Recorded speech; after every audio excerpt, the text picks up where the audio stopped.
Hello, good evening. It is Friday. It is nearly Christmas, and this is a special Arsenal Women's Weekly show. We are going to be looking back on the year 2022, look back at the matches, the memories, the moments, and all that kind of stuff. And also, as well, we're going to give out some awards. Now, before we get started, we have got a little message for you from a couple of friends of ours. Thank you for all the supporters all over the world. We just want to wish you a Merry Christmas to all of you. So there you go. That was nice of Stina and Laura to record that for us today. So Merry Christmas to everybody all over the world that is enjoyed the show and enjoyed the Arsenal women for the last 12 months. It's been a good year. It's been an up and down year. No silverware, but there's been progress made. So we look at all of that, and I say at the end we will give out some awards as well, a year end award. So it's going to be good. All coming up. The other side is. Running there of Beth Mead. Beth Mead's in behind, plays it across. Caitlin Ford's going to score, and she has scored. This fast start has been rewarded for us.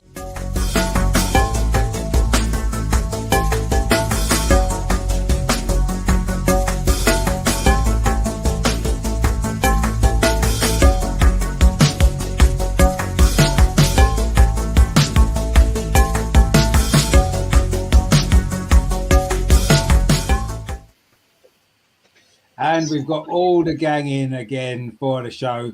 As we know, of course, it is Friday. It is the Friday before Christmas, but the Christmas celebrations officially won't be able to start until we have finished our show tonight. So you just got another little while to wait before you can actually crack open the whatever it is you want to drink for Christmas, the sherry or whatever it might be. But you got to wait until the show's finished because it's not Christmas until then. Anyway, it's good to see all the guys back in again. Andreas, good to see you. You looking forward to Christmas? Yeah, of course, but more looking forward to the show, and then we can see what Christmas brings. But before it's the show, and I'm looking forward to all the points we're discussing, to the awards we're giving. Yeah, it's going to be good. It is going to be a good show. Matt, as well, good to see you again. Again, you managed to make it in. I know you're busy at the minute. It's good to that you've got some time in your busy schedule to join us again. Yeah, and I think maybe we're going to wait and see how it goes, but hopefully I'm going to be able to do the pods, and it's not going to be the same if I'm not there, because I really enjoy Friday nights talking to you guys and getting all your opinions and everyone talking about certain things, and it just won't feel the same if I'm not there, and it's a real shame. But I've really enjoyed doing this for the past it's just over a year now, isn't it? So I'm enjoying it now, and I just want to keep it going. Yeah, of course, and we want you to be a part of the show if you can as well, because you're right, it wouldn't be the same without. It's not the same without you, definitely not. So we do hope that you can. And of course, Amar as well is with us as usual. You're looking forward to Christmas as well, Amar? Yeah, it should be good. Finally get to see some mates I haven't seen in 3 years tomorrow from school, which I'm really looking forward to, celebrating with the family. And then, of course, us women may not be playing. We get to see the league leaders finally back in action. So that'll be something we're celebrating too. So I can't wait for that. Yes, of course, the Premier League starting back up again on Boxing Day. We're looking forward to that, of course. Lots of great stuff to look forward to, actually, over Christmas as well, isn't there? Football's back. Anyway, we are going to be looking back on the year 2022 from the Arsenal women's perspective, and all the good and bad. Not so much bad. There was a few little bad moments, but overall it's been a good year. And I suppose the only way you can really start a year review is here.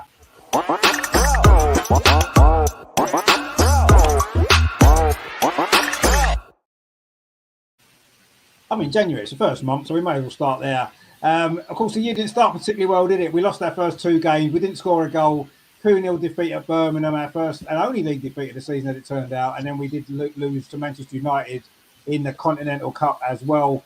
And of course, because we hadn't scored in our first two games, that did lead to Matt doing a bet with us to say that he would actually get the number of the first player to score on his head. And it so happened to be Tobin Heath at Manchester City. So he's known now as MMM77 by Terry, who is in the comments as always. He said Ian Richard and a couple of Arsenal beauties. Indeed, we did see a couple of Arsenal beauties at the beginning. And we've got as Arsenal beauties now for the rest of the show, which is he says, good evening, Andreas. Amar, here you go, MMM77, you see. And Terry says, Amar looking dapper. Yeah, he's nice Christmas jumper on as well, which is nice to see. So, yeah, I mean, January started off a difficult time. There was a few injury issues. Leah Walty, of course, couldn't play in the Birmingham game at the last minute, had to pull out. There was some COVID issues here and there. games were getting postponed and cancelled, and we took a little while to get going. The big game for me in January was the Brighton game when we were losing 1-0 at home. And if we'd gone on to lose that game, I think the season would have completely fell apart. But we came back in the second half. Beth set up Viv for the equaliser, then scored the winner herself. And I think from that moment onwards, you could see the momentum start to build. I mean, I know it's a long time ago now, January, Andreas, but what do you kind of remember about that month?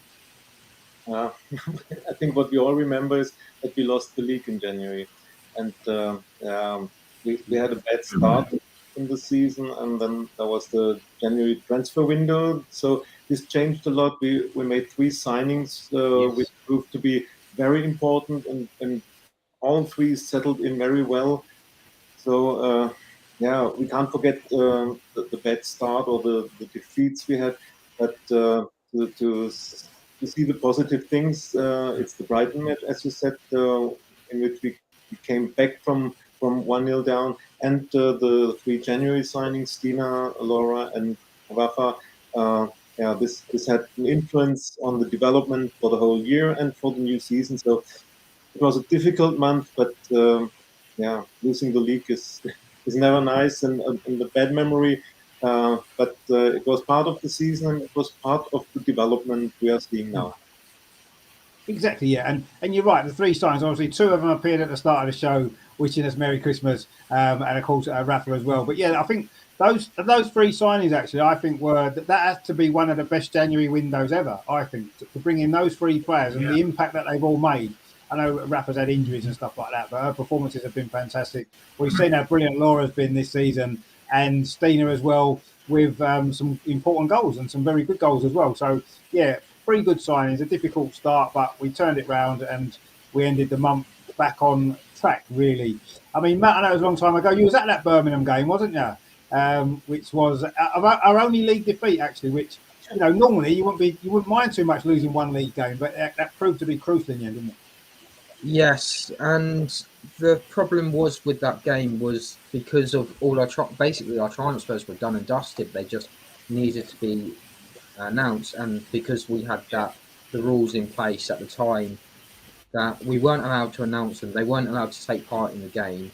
I mean, usually by that time, like this time around, whoever we've got, they would probably be already come January 1st. They're going to have 14 days to train with the squad, maybe even more this time around. Whereas the 3 that we got in the January window, they didn't get that opportunity, and you could tell that not only Jonas, but there were other clubs as well that was struggling at the time, that were trying to make those players come in, and because that 14-day wait period, it caused a lot of issues for a lot of people. And I'm not going to sit here and say it lost us the league, because I think there was a lot of times where throughout the season where that we should have won games, where we dropped points, there were games we were better and we just needed to score that 1 extra goal and we just didn't. If I was to compare that January to say how we did after the United lost it last month, I think you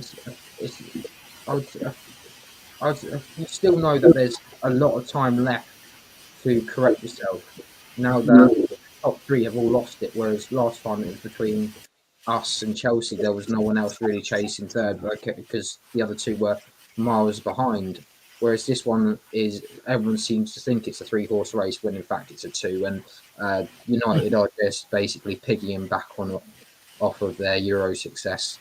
But that January, I'll always look back and think of not only just a turning point for us that season, but a turning point for us for the year, because Stina coming in, getting the equaliser against Manchester United through a lovely Viv pass. You had Laura coming in 6 months on and off on the pitch. Has a fantastic Euros, and then she comes back, has an even better season, and she's been fantastic since she's come in. She's actually made herself to be the number 1 now. Noelle is a fantastic player, and the fact that she's displaced Noelle is I think it shows a lot of how far Laura can go as well. And and we brought 3 fantastic players in, and there's no doubt about it. And I'm looking forward to seeing how them 3 do come next year as well, because it's going to be an interesting next year with everything going on. But hopefully this time around we'll have a better January than we did last time.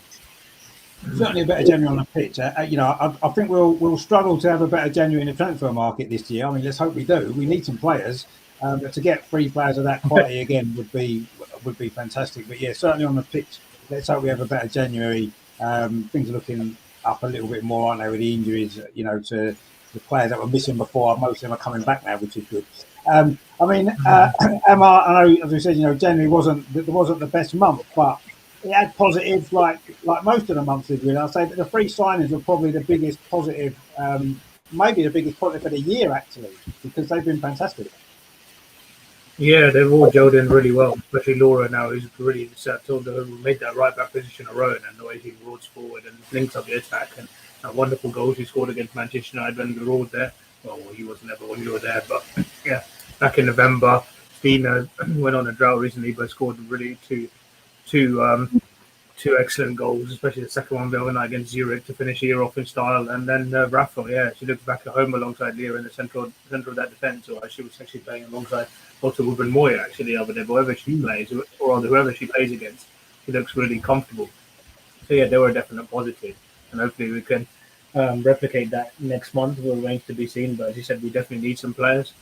Maybe 1 or 2, and then maybe 1 or 2 defenders. We'll see. Yeah, I know it wasn't the best. We lost those couple of games, but the spirit with the side was never questioned. And also, they have to factor in that not many people think about it. Not many people talk about it, rather. But the fact that there was also another international tournament going on the other side of the on the other side of the planet, on the other side of the globe. I'm getting my words mixed up, but yeah, we were demented that we were deprived of Steph and Caitlin services as well. So Scott did as well as they could during that month, and bounced back well from what was a difficult beginning, pretty much.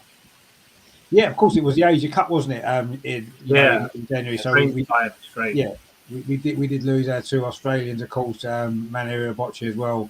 But yeah, I mean that obviously added to the problems that we had. We did have 1 or 2 injuries at the time as well. I remember the game against Birmingham. We only had 2 or 3 players on the bench, didn't we? It was ridiculous how small the squad was at that point. But obviously things have turned around since then. So yeah, January wasn't the greatest month. We played 5 matches, won 2, drawn 1, and lost 2. So the first 2 we lost, then we drew in the middle and won the last 2. So we got better as the month went on, which was good. But yeah, it wasn't our best month of the season, and probably that 1 defeat, as we know, proved pretty costly in the end. But unfortunately, it can happen. So of course, after January generally comes.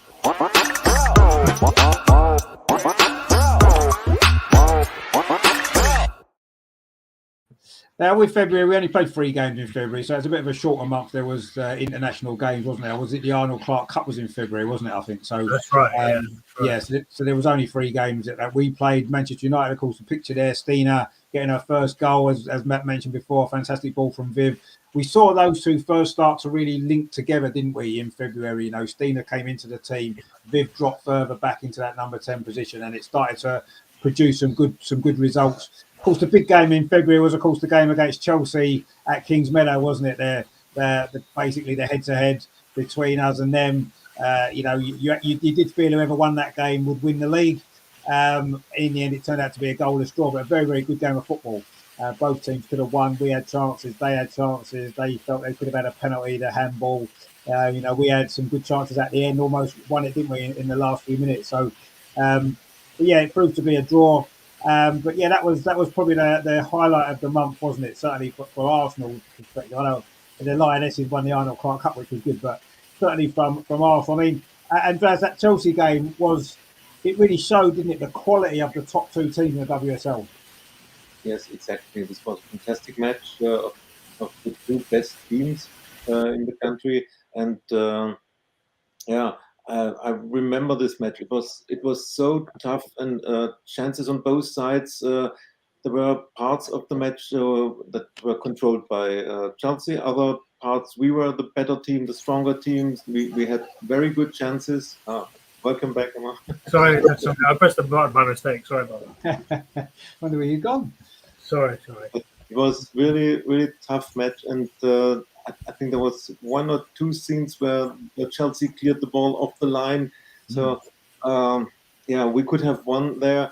But when you remember the last 2-3 minutes when this handball from Leah happened, that could have been a penalty for Yes. Chelsea, and so both teams could have won this match. It was a deserved draw from the two best teams in the league, and yeah, in the end, the draw helped Chelsea more than us. But at this moment, it was a one point, I think, away at Kings Meadow, and we kept everything still open. And yeah, it showed that the league was open until the last day. So. Yeah, it was a sort of comeback for us with this equalizer from Stina against Man United. I think this was the comeback from our team to the league to be competitive for the title again. And so I think the February was a turning point, a good month for us, although it would have needed the 3 points in Kings Meadow to win the league. But well, can't have everything. No, but as the funny thing was, after that game against Chelsea, we did win every other league game that we played. So that obviously we did need to win that one as well, unfortunately. Yeah, but Chelsea too. Chelsea did as well, exactly. Yeah, that was the problem. You know, we won all ours, they won all theirs, and unfortunately, you know, the fact that they won all their games, there was nothing we could do. But we did everything we could. So yeah, I mean, I say only 3 games. We drew 2 and won 1. We beat Liverpool. Of course, Matt, you was at that game against Liverpool in the FA Cup, wasn't you? That was a very good Arsenal performance that day, wasn't it, in the FA Cup to get through against Liverpool? Of course, who got promoted as well. Yeah, and a lot of February was almost up and down. As you mentioned, the game against United and the game against Chelsea. It just felt like had we won one of those games, that was the chance to win the title. That was it. And unfortunately, it didn't go that way. Millie Bright was I don't know what she has, but it feels like she just whenever it comes to defending, she just is a brick wall, and she's a fantastic player to have in your team, but she's a nightmare to have when you're playing against her. So it is just unfortunately the wall that is Millie Bright basically helped Chelsea get the draw in the end. Okay, yeah, Leah Williamson did brush the ball.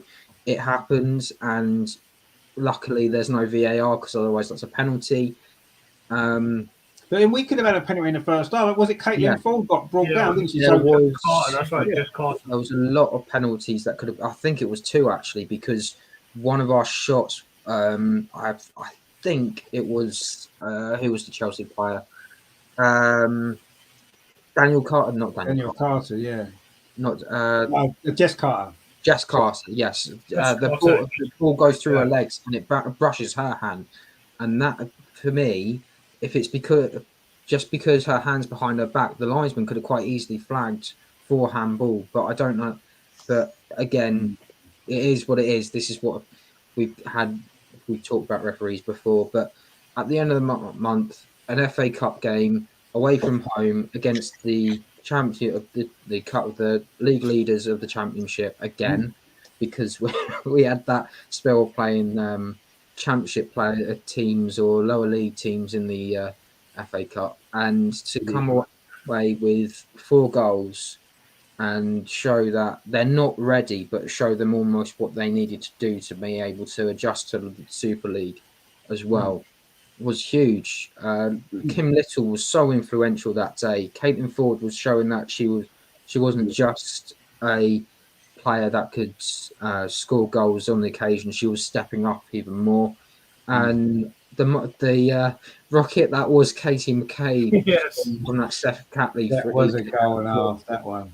She likes. It's whenever you go and watch them. She seems to get a great goal, doesn't she? She's got bangers. Yeah, although it's not this season, she hasn't scored. It's a bit of a shame, but she did it at Aston Villa, didn't she? She's got against Aston Villa. She did score against Aston Villa, but she hasn't scored a banger yet. So I'm expecting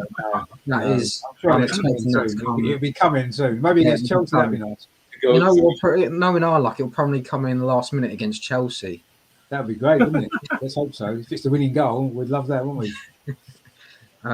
But yeah, I think February was sort of almost like, again, we talk about the international breaks and things like that. Those sorts of things might have actually been the issue where injuries and things are starting to cause the issues that we're now seeing come the end of the season. We'll probably talk about that a little bit later on. But, I mean, a lot of international breaks this year. A lot, obviously, with the Euros in the middle as well, which we'll come on to. But yeah, I mean, I suppose February was a difficult month in terms of we played Manchester United and Chelsea, and then we had the FA Cup game against the Championship leaders who ended up winning the title and getting promoted. So difficult month, but the results were pretty good, wasn't they, Amar, overall in February? Not many games, but I think we showed that we were, after a difficult January.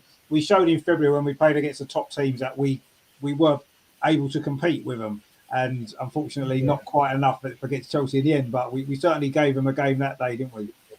No, we certainly did give them more than a run for their money. And on another occasion, we might well have won that game, as well. We were perhaps lucky not to give away the penalty. But remember, they hit the post.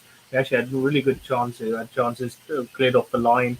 And all that, it was really tense, but we were more than applied ourselves well, and especially after the Man United game, where we could have easily lost that game, but we fought back really well again. Visit the bar, Caitlin forced it, been for a couple of saves from area. Might have been a different outcome in that game, but all those tiny little things ultimately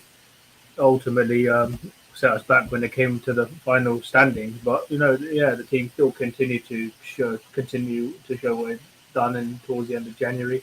And took it into the international break and ultimately finished off with that clinical demolition of Liverpool in the FA Cup. So that was pretty much February in a nutshell. Yeah, I mean a short month in terms of the games that we played, but good performances, progressively better. Right? It looked as though as the season was going on, the performances were getting progressively better, wasn't they? And February was kind of part of that as well. Terry says my favourite goal that day was Kim's brilliant football that and well finished. Yeah, that was a good goal. I mean, obviously Katie's goal gets the most mention because of what a great strike it was.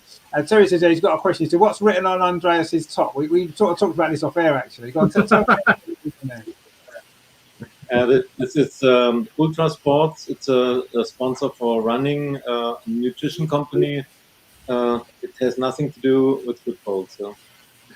But they might want to sponsor us now. You've probably seen them on the show. So what's Matt hiding behind the Vivian? What's Matt hiding behind the Vivian and Miedemar shirts? Is there a picture behind it? Sure, it's that I've got the Arsenal calendar. Look at that. The posters and everything like that. So I thought I'd keep beautiful Viv and Beth together because they've got their knee problems together, haven't they? So stick them together and let's hope that they'll be okay. Yeah, I'm sure they will. But that's what's behind there, Terry. Anyway, so there you go. A nice little montage there of some great Arsenal women's stuff, which is great to see. Now, after a little February, where we played 3 games, March was really busy, and in fact, it could have even been busier because a game got called off in March as well, didn't it? The North London Derby, but it was a big month for the club actually, and it did lead to the Champions League quarter-final as well.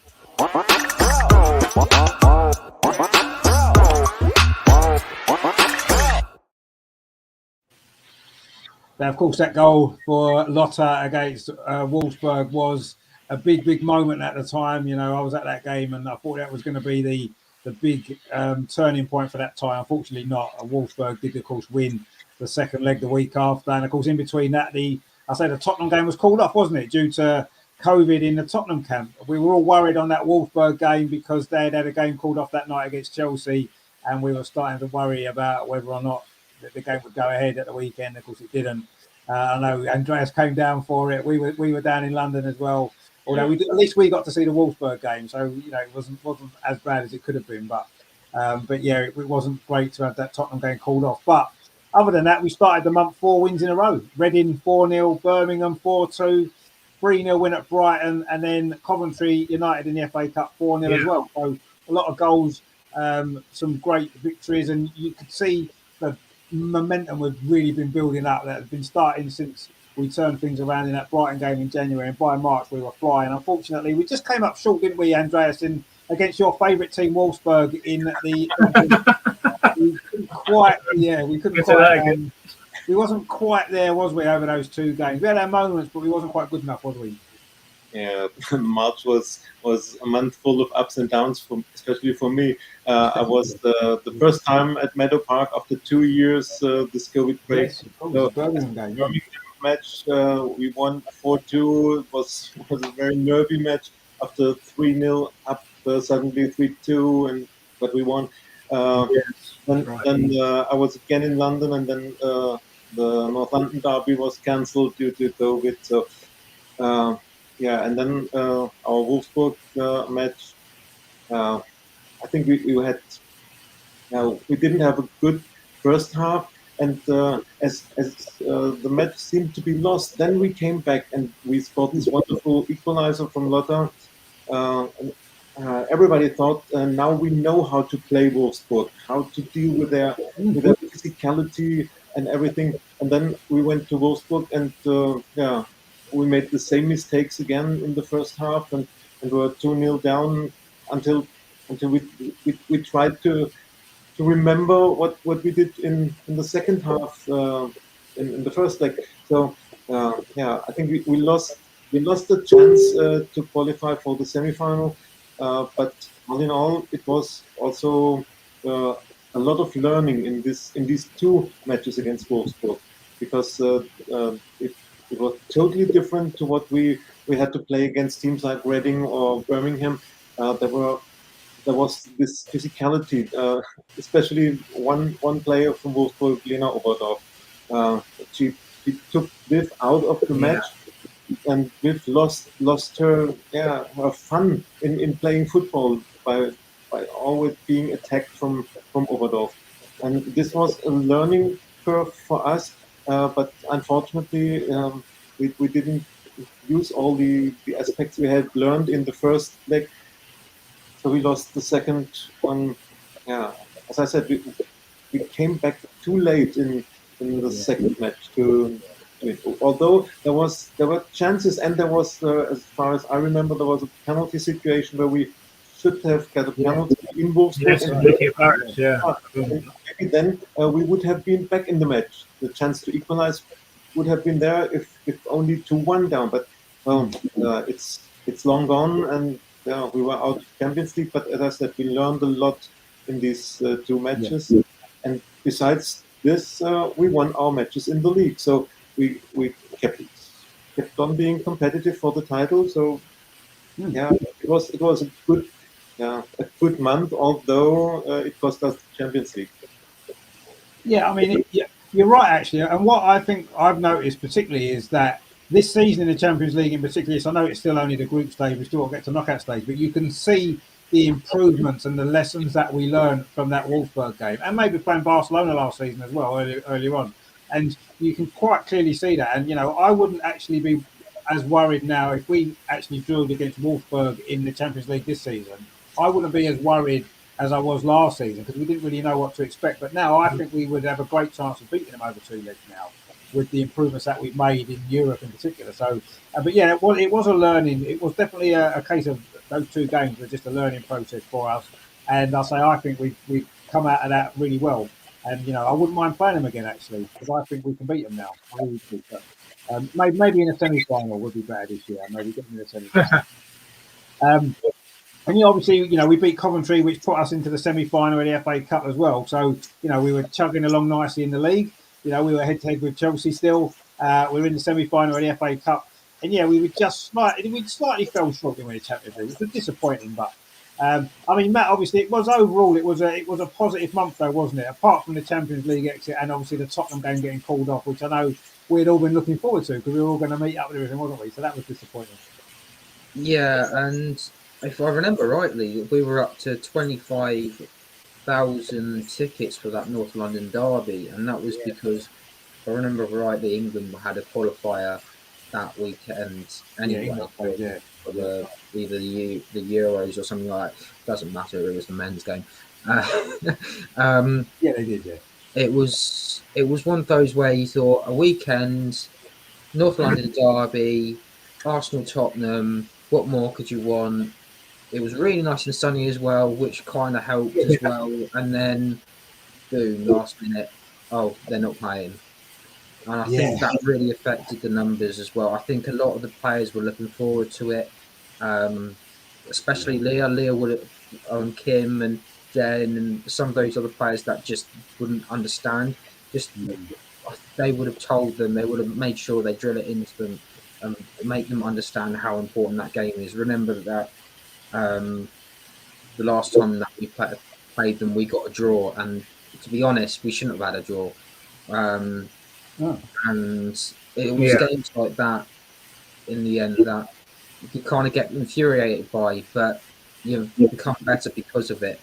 As Andreas has said about the Wolfsburg game, it felt like it was more of let's learn and develop and have some sort of ideas. So the ideas that come across playing against the under 15s, for example, and to try and build up that physicality, kind of understand what sort of teams we're going to be playing against in Europe. That's going to help us prepare a lot better in the future. And I'd imagine even though we were playing the under 15s and some of them weren't there because of the Euros, I'd imagine that we might have a few more behind the scenes close friendlies between them to sort of so that everyone sort of understand and get that rhythm going.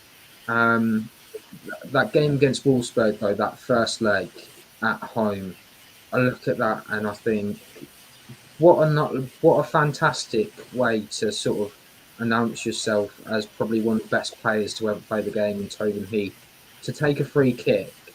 And you still look at it now and you still don't know whether or not you meant the shot or to put it. I'm still debating whether or not she actually meant it, but I still am leaning towards she meant to do that, drill that low and hard, and she knew someone was going to be on the end of it. In the end, it was Lotta, and that was a great moment as well, not just for the fans in the stadium, but for us in general to get a goal against a team that was almost we were going toe to toe with. That was a huge thing, and again, Tobin Heath providing the important spot that we needed when we needed it the most. And then to go against Coventry United, they had their problems. They didn't know what was going on. They didn't even know if they were going to have a team. They didn't know if they were going to get relegated. And the fact that they got Arsenal in the draw, a very, very good opportunity for themselves, not only to develop, but everyone to understand what was going on. And we shared our gate receipts with them as well, didn't we? And that's helped in the long term. But there are going to be some of these clubs that are further down the pyramid that are having these sorts of problems, and it's become more of a issue now that we're seeing with this thing with ownerships and things like that. It feels a bit of a shame, really, because the championship should be fully professional by now, not semi-professional. I'm sure it will become that, but at the moment it isn't. You're right, and it is a problem. It is a problem. Absolutely. But I mean, I say we did help them out there with some money on that after that game, which was nice of the club to do that. They gave us a good game, though. I'd have to say, because although we did score 4, it was a good game. It was a good game. Yeah, they played well, didn't they, on that day? They gave everything, and they made it difficult for us. I mean, I think 3 of the goals were quite late on, weren't they? It was 1-0 for ages, and then we finally they ran out of legs a little bit, didn't they? I think in the last 20 minutes, and we got on top, and Viv came off the bench and got a goal and stuff. But I mean, it was nice. Obviously, it was a good day for them. It was a good game for us to win. I mean, just going back to Tobin Heath against Wolfsburg, actually, what was really nice was there was quite a lot of Americans actually in the crowd that night, and he took the time at the end. The players weren't really supposed to come over because there was still kind of COVID stuff going on, and they wasn't really supposed to come over. But Tobin Heath came over, and she signed autographs. She had pictures taken, and you could see how much of a sort of an idol she is to so many people. And it was brilliant to see that she took that time out. I mean, Beth did as well, obviously, but Beth Finney. But that just reminds me of Manu screaming "Tobin, Tobin" in that video that they did afterwards. Yeah, exactly. Yeah, it was brilliant. That was great. That was to sort of meet her close up like that after that game was fantastic. So and a fantastic player as well, no doubt about it. But yeah, I think that was a shot for that free kick. I think, but anyway, we'll let her off. It was great and it worked and we scored, so who cares? But it was good fun. And yeah, I say March in the end. Then was was a decent month overall, but it was just that Champions League it would have been so nice. I know Andreas would have loved it, particularly to have beaten Wolfsburg, but it would have been nice, wouldn't it, to have got through. We could have done. I thought we were as good as them. Just in that second leg, we just maybe were a little bit timid for too long. And by the time we figured it out, we were 2-0 down and tough, isn't it? You could see the difference as well between playing the teams. We played the WSL prior to that. Reading, Birmingham provided a bit of trouble, but we saw them off. We met Andreas for the first time there, which was great. Remember, went on your halftime show, which was really good. That's right. Yeah, I remember that now. Yeah, it was what halftime came. We did that. Yeah. Brighton was another dominant performance. Coventry, but then you could see Wolfsburg, why they've been so dominant in German football for so long now, and champions of Europe. They gave it as good as they got. Yeah, we survived a few scares. We could easily lost that first leg, and then that genius piece of thinking from Tobin and that wonderful finish from Lotta was great. If we hadn't been deprived again, I'd say talk about key players, but remember I think Leah Valti had passport issues. Beth didn't play in that second leg as well. If those players had been fit, we might well have got something out of that second leg. And it was an unfortunate way to bow out with our former player, Jill Lord, scoring against us, and also another goal from Leah. But we gave it as good as we got. But ultimately, they just showed that what we have to do to get to the level, and ultimately, it's proved a valuable lesson in taking forward to this season. And now we've shown that we're more than capable of competing with the very top teams at the highest level of women's football. And so that stood us in good stead ultimately for the rest of the year. Exactly, yeah. I mean, it has. And I think that Wolfsburg game may well, in the end, although it was disappointing at the time, I think it may well prove to be a really important moment for this group of players, actually, what we learned from those two games going forward. And, although we lost, I think we may well end up gaining a lot more from that than we may have realised at the time, looking at things going forward. So after March then was out of the way, we moved into another fairly short month in terms of games. Again, international football took over a little bit, and we only played 3 games, and one of them was the FA Cup semi-final, which didn't quite go as we hoped.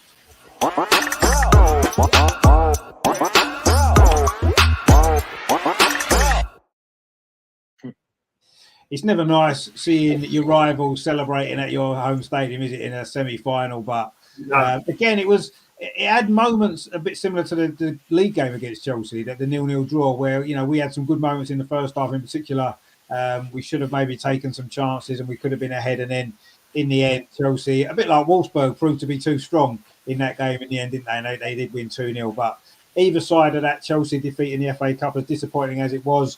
We had 2 very good away wins in the league, 5-0 at Leicester and 3-0 at Everton, which was good. And that was at both of those games, and they were some good performances. We looked to be, obviously goals were back. We were flowing in our football. We just looked dominant in those 2 league games. Yes, Everton and Leicester weren't the 2 greatest teams in the league, but they were good performances. I mean, Andreas, obviously the Chelsea game was disappointing, though, wasn't it? Because if we'd beaten them, we'd have had a great chance of winning a cup, wouldn't we? And getting revenge for Wembley, but we weren't able to do it, were we?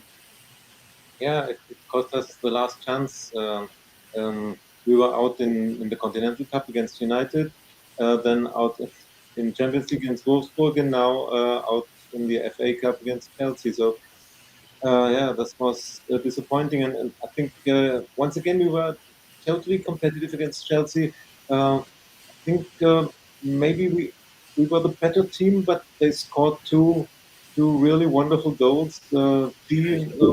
Was fantastic, and you have to accept that in the very decisive moments, Chelsea is so strong, mentally strong, and ruthless with their chances.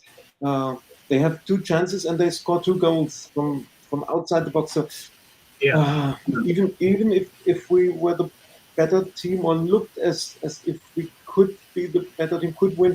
But yeah, Chelsea is mentally or was mentally stronger than we were. I think this is a fact that we have to accept. So yeah, it was hard to lose at home, and yeah, the last cup competition was away then. Uh, yeah, but still hope for the league title. We kept the dream for the league title alive. We know that it didn't work out at the end, but yeah, we still were in the race for the title. And yeah, on the other side, we had to accept that Chelsea is really a great team and congratulate them for their winning.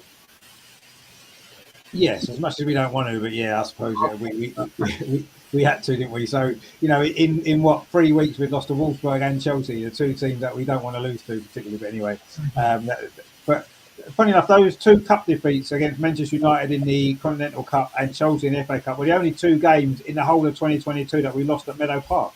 Our other two home defeats came at the Emirates, so it just goes to show how. As much as we like playing at the Emirates, I do think that playing at Meadow Park is a big advantage to us. I say that they were the only two games that we lost at home at Meadow Park in the whole of the year. So, but yeah, that was a big disappointment. Obviously, Matt, I say there was two big away wins though that you enjoyed during April, which was nice. Kind of didn't really make up for the FA Cup defeat, but it certainly helped, didn't it? Well, just going into that with the game against Leicester, we didn't know what was going to happen as well because we had, if I remember, Beth was she had a red card, and yeah, she was red card. She was given a red card against United, wasn't she? Oh, so, Katie McCabe. Was it Katie?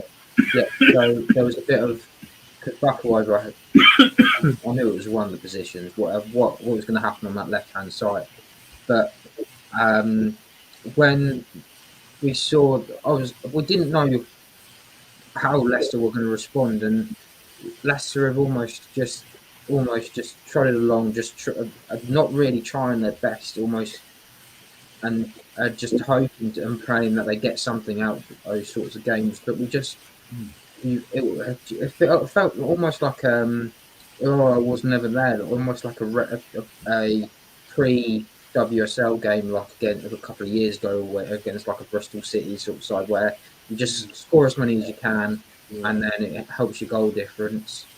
And then the game against Chelsea, it annoyed me quite a lot because we've mentioned about both those goals were coming outside the box, but it also showed that sometimes we need to be communicating a little bit better because they're not. Because all it took was, if I remember rightly, it was G who scored that first goal. She had all the time in the world to take a time, take a touch, and shoot. Someone pushing. So all it took was someone to put a little bit of pressure on her. So then she'd have to do something else. Either she would have to pass it, or she'd have to try and do a pass. And what probably would be even more annoying was actually Beth went up the other end and she hit the post 30 seconds before that first goal. Yes, right. Had we have scored that first goal, then it's another game. It's some different story altogether, and we might have seen another FA Cup final in at Wembley. But to then go to Everton and sort of pick ourselves up, it showed that we were still willing to go the distance. And at that time, Everton was struggling a little bit, and they did give us a lot of struggle, but we won on our own terms. We didn't need any penalties or anything like that where we needed them in the past from like Kim Little. Remember that game against Everton was also Jordan Nobbs's 50th in the WSL. First player to actually do it for a single club apart from Viv. So it was a huge achievement, and I know we'll talk about that next month. But after getting that photo with Jordan, I was one of the last ones to get a photo with Jordan, and for that to happen right before the Euros for her, it was a real shame, and it almost was like, what's going to happen now? But fair play to Jordan from picking herself up, and she's actually proven to be very able to pick herself up and go again. And she's shown that she's a lot better than she is before. And to be honest, I think she's in a great place at the moment. But that month, I think we'll always look back on and go, what if? Because there was a chance we were in 4 competitions at the start of the year. We go down into this, and now we're only fighting for league, and we all know how it ended at the end of the day. But it just wasn't enough at the end of it. Not quite, no, but we certainly gave it a good go. Herman's in the chat. He said, "Hello there. We have big snowstorms here in Toronto." That's what we had last week. We had Toronto. Oh, he's in Toronto. So you probably got a bit. Toronto's generally like anyway, isn't it? Herbert says there, all okay, won't go outside. Temperature dropping. We expect here -10. Wow, I mean, it was cold here last week. It wasn't quite -10, I don't think, but wow, it certainly seems cold there. But I mean, it's Christmas. It should be snow, shouldn't it? That's what it's all about. Yeah.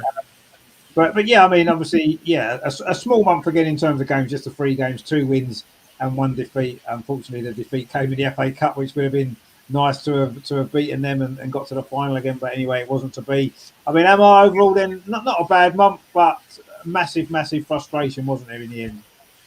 Yeah, well, we expected to win those games against Leicester, who, was a perfect up game after Wolfsburg, beat them comfortably. And then, we finished the month off by beating Everton, who were a much improved side from when we played them back then. Beth broke the assist record there as well, which was nice.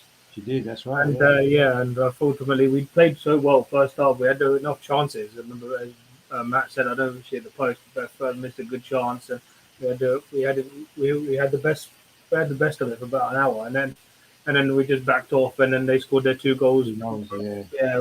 Especially it was Guru Wrighton who scored the first one, and then G scored the second. After that, they were just controlling it. Once they take the lead, they just dictate the tempo. They're just able to dictate the tempo in a way that not many other teams can manage. And it was ultimately frustrating that we had our chances, but ultimately once we went behind, there just seemed to be a bit of a lack of belief, and almost it was a game was played on Chelsea terms. But that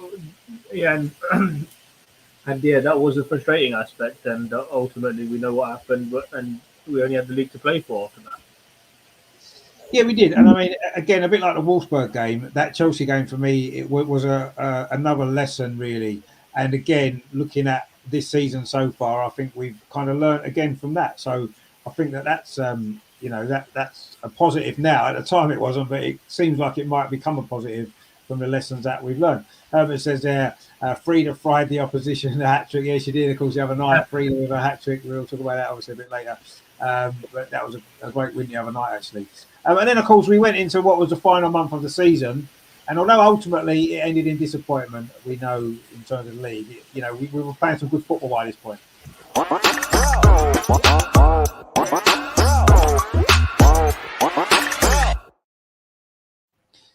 And of course, May did bring a real highlight when I met Andreas for the first time in the Aston Villa game, which was fantastic. And of course, we won 7-0 as well, which made it even better. So that was that was probably one of the highlights of the whole year for me. That day, the game 7-0. Obviously, I say meeting Andreas was fantastic, and Harry was there as well, and it was great. But in the end, despite winning those last 3 games in real fine style, it wasn't quite enough because Chelsea kept winning 1-0, didn't they? And annoyingly, got their job done in the end. But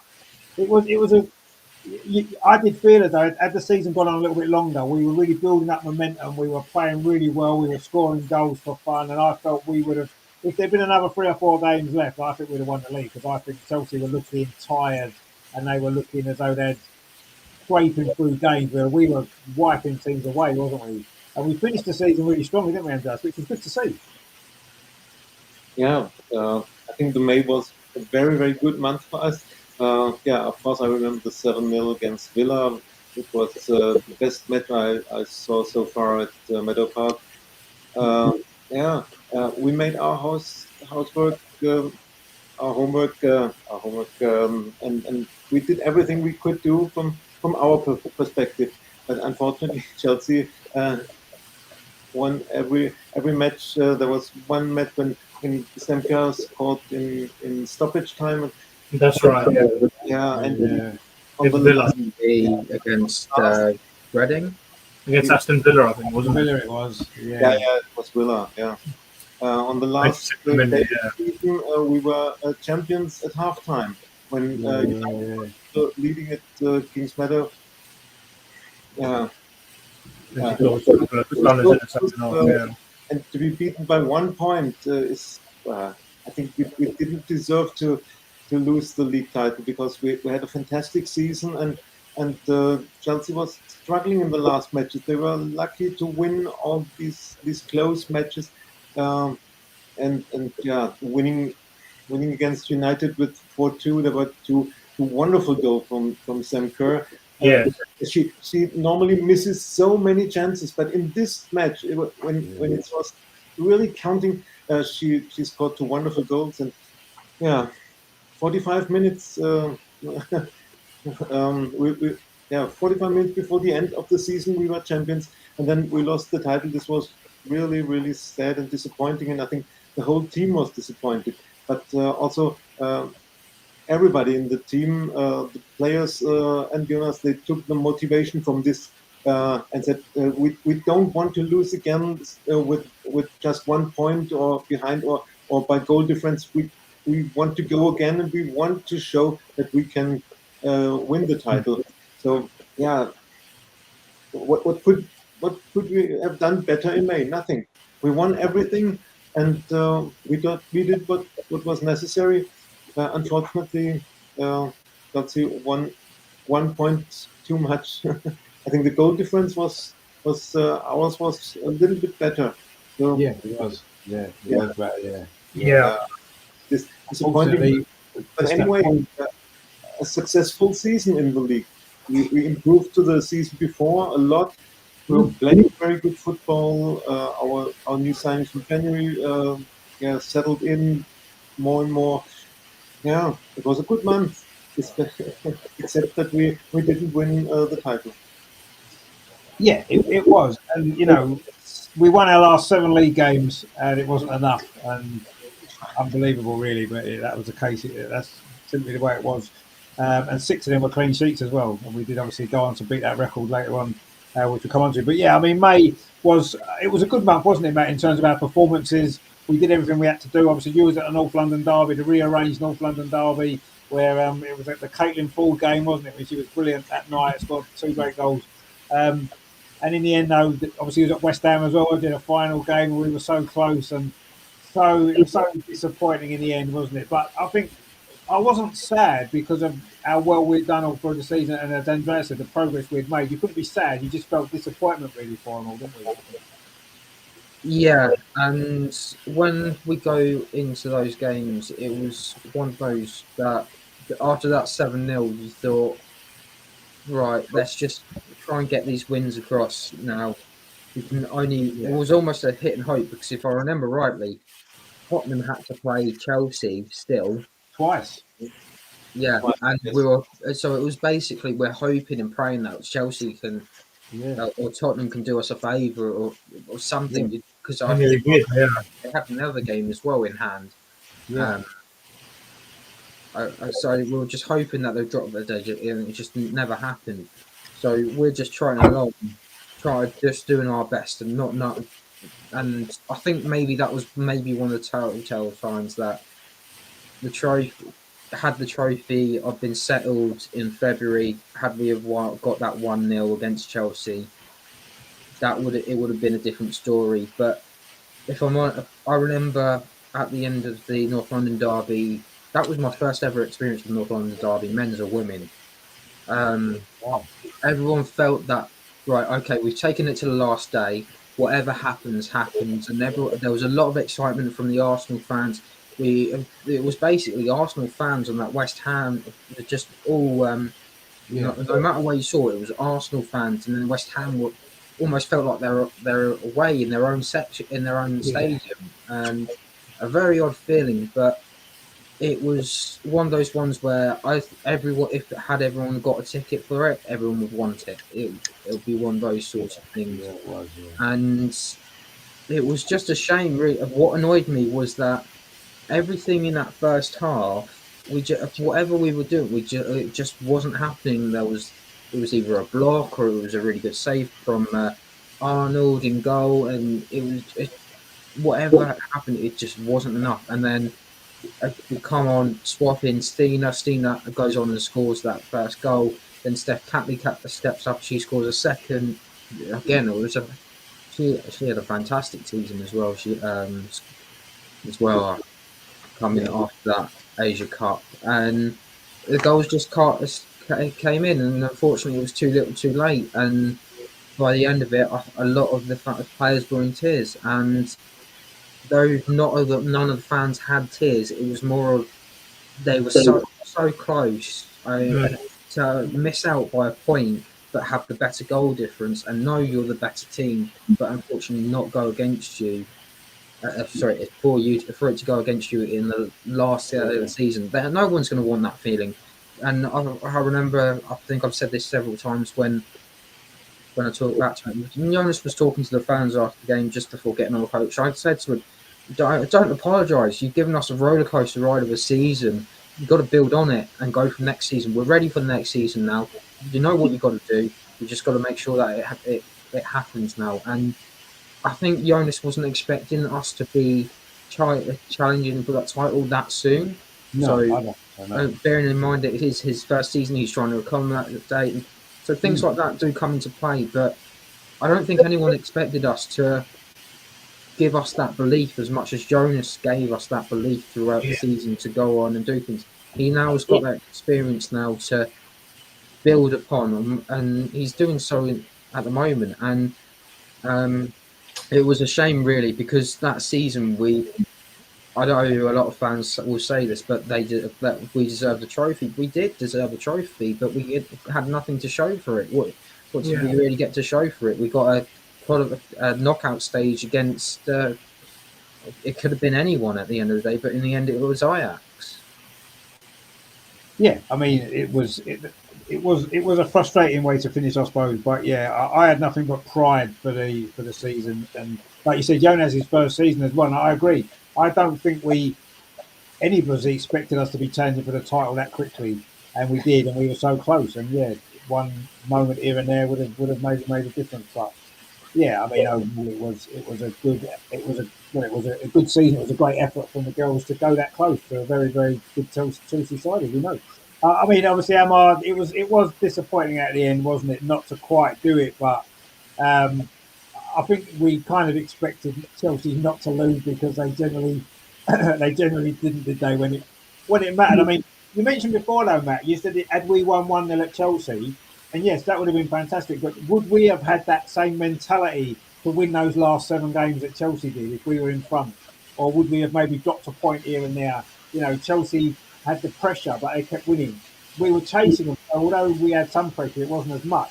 I'd like to have seen what would have happened if we were ahead at that point and we needed to keep winning. Would we have still won all the games? I don't know.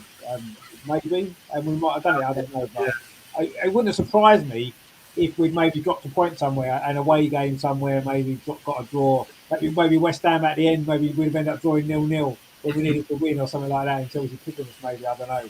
I mean, but it was. I mean, obviously, it was a good month for the way that we played. The performances were good. Just, there wasn't enough games left, was there? We needed 1 more or 2 more games, I think. Yeah, but ultimately, we kind of asked them all the way they finished. They did what they had to do, and ultimately they missed out. And Arteta was disappointed at the time. The fact that, as we've been saying, the fact that he's molded us into a well-oiled, or not quite a well-oiled machine, but he's molded us into a team that can certainly be feared and wants to play the style of football we've become accustomed to seeing Arsenal play down the years. A lot of pride and satisfaction, and in the way they finished the season. And they ultimately didn't get the prize, but there's a lot to build upon and look forward to. Yeah, the ultimate feeling of disappointment, but ultimately you could just take that into next season. And of course, they had as we well know, they had the big tournament to look forward to in the summer, and enable them to think about that some of the players and then build them for next season. So yeah, ultimately it wasn't what we wanted, but they still had within them to put it behind them, put that disappointment behind them, and look forward to the summer ahead and what the future held. under this new manager, which was what we wanted to see, the brand of football and the style of football as well. So yeah, we did what we had to do. We scored. We played some good. We played.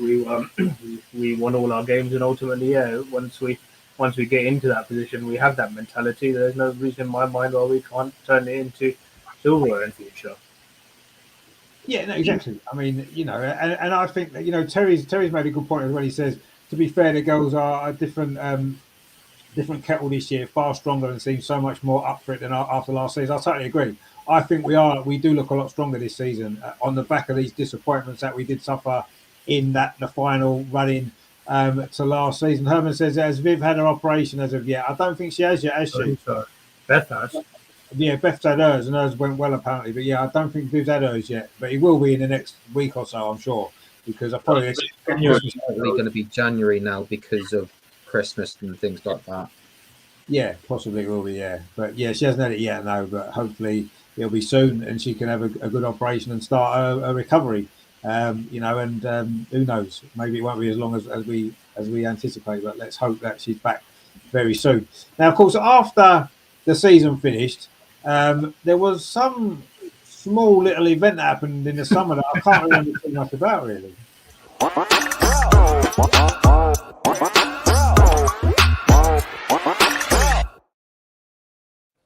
Now, obviously from an Arsenal women's perspective, that Euros, we had the captain of the winning team, and we also had the player of the tournament and the Golden Boot winner of the tournament. Both are all Arsenal players. So, I mean, what a fantastic summer it was. Anyway, I mean, obviously, I don't want to spend too long on the Euros because we spent the whole summer covering it. We was at the games and we did a lot of shows on it, but from an Arsenal point of view, to see an Arsenal player who's come through Arsenal's academy system, Arsenal through and through, to captain England, only the second ever England captain to win a tournament after Bobby Moore all those years ago.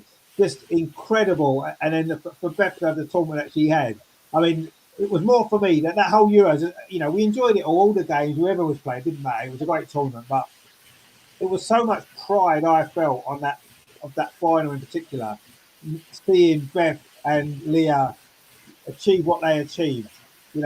Two of our best players, two of the best players ever. They're both Arsenal players. I mean, Andreas, that was just incredible, wasn't it? To see what those two achieved, and all the others as well. I don't want to ignore all the other Lionesses, but from an Arsenal perspective, it was great to see those two achieve what they achieved, wasn't it, this summer? Yeah, it was fantastic summer, fantastic atmosphere. We covered the Euros with the daily show, so I think we spoke a lot about everything. Just from the Arsenal perspective, it's fantastic to have the captain of the Euro winning team as an Arsenal player and the best player of the tournament. And when you read or heard all the interviews now in the last weeks or month, on the DVD, I just got it today. Linus is how we brought it home. Leah Williams is talking about her captaincy, how that Serena said, "Can we have a talk?" Yeah. And she was afraid. Oh, what did I make wrong? Was my training not good? What might happen now? What will she say? And Serena said, "Are you prepared to be the captain of this team?" It's just fantastic. She's 25 years young. She came to the academy. She always played for the Arsenal. She lives for the Arsenal, and she's captaining the English team and winning the trophy. It's just fantastic. And and that meet.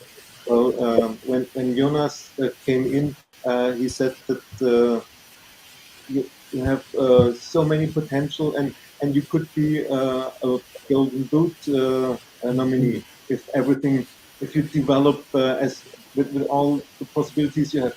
And now we know what she can do. She was the best player of the tournament, the best player of the year, the player of the world in this year. She scored the most goals, and for an Arsenal fan, it's just fantastic to have these two involved in the tournament and winning this tournament. This will stay forever for both of them, and the legacy for all the young girls and yeah, from all the players in the academy, in the Arsenal academy, this stays forever. This triumph, and fantastic for us.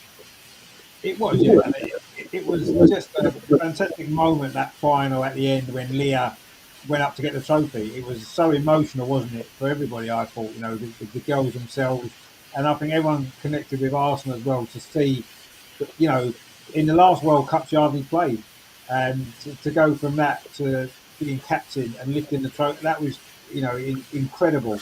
I mean, Terry says the summer of Mido. It was the summer of Mido. It was the summer of Mido. And what I actually liked more than anything was we were at the semi-final at Sheffield against Sweden, and at the end of the game, the players were doing they're doing their kind of lap of honour around the pitch and everything. Everyone was going mad. And because Beth had been player of the match and whatever, she must have been doing some TV interviews. So she was behind all the others. So she came on her own at the end to catch up. And as she ran past the end, literally the whole ground, and this is fans, not Arsenal fans, this is fans of, the Lionesses were singing Mido, Mido as she ran. And it was just amazing. And it just made me realise that from a year ago when maybe people was, apart from Arsenal fans, other fans were probably, didn't really understand Beth Mead. I didn't really know she was that much. But to go from that to literally everybody shouting her name was just for me that was such a emotional thing to see that happening at that ground when she was sort of on her own to catch up with the team that she'd been behind. It was just that was just brilliant. What a summer! I mean, Matt, it was such a good summer, wasn't it?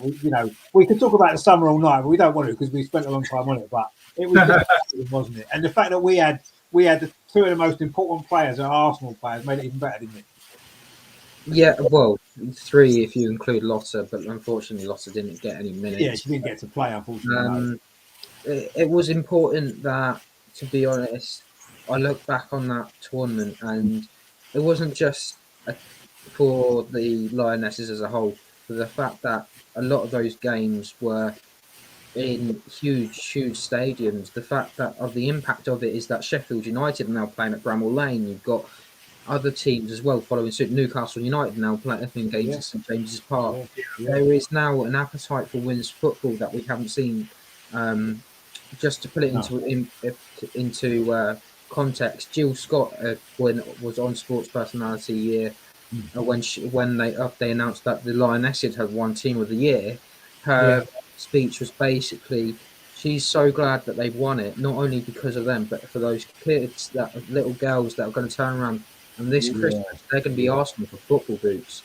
In January, they're going to be starting their football journey. You look at someone like Chloe Kelly, who used to play for Arsenal in the academy, used to ride up to Wembley, go and get a match play program, come back. She played quite a vital role scoring the winner. But if you do look at that Arsenal, Arsenal squad, that England squad, a lot of them did have an Arsenal influence in the background. Scott, Steph Horton didn't make the squad, but a lot of them did have some. Ellen White as well. So Chloe Kelly as well. So it wasn't just that. This is like a Man City, or you have the Chelsea players, you have a few United players. It was almost like everything that Vic Akers had brought into the club and with him had also been passed on, and then all these players have also been able to influence it through to their other clubs and things like that. That summer was amazing. Being at that final, that was just I can't describe it. The best way I can describe the only thing that comes close is imagine. I'm trying to think of, when Arsenal played Hull in the FA Cup final so many years ago. Yes, and that's what it would have been like to be in the stadium going, feeling that like high to lows, and that final was and fair play to Germany as well, because they weren't just one player team. They were a fantastic team, and we didn't see that in the Arnold Clark Cup, but we saw what was a fantastic occasion. And if you're honest, if you look back at all those 16 teams that took part, who would you want in the final? There's nothing better than a romantic story than having your supposed rivals in Germany turn up at the final against you and just have such. That last 10 minutes was the most stressful 10 minutes I've ever. It was.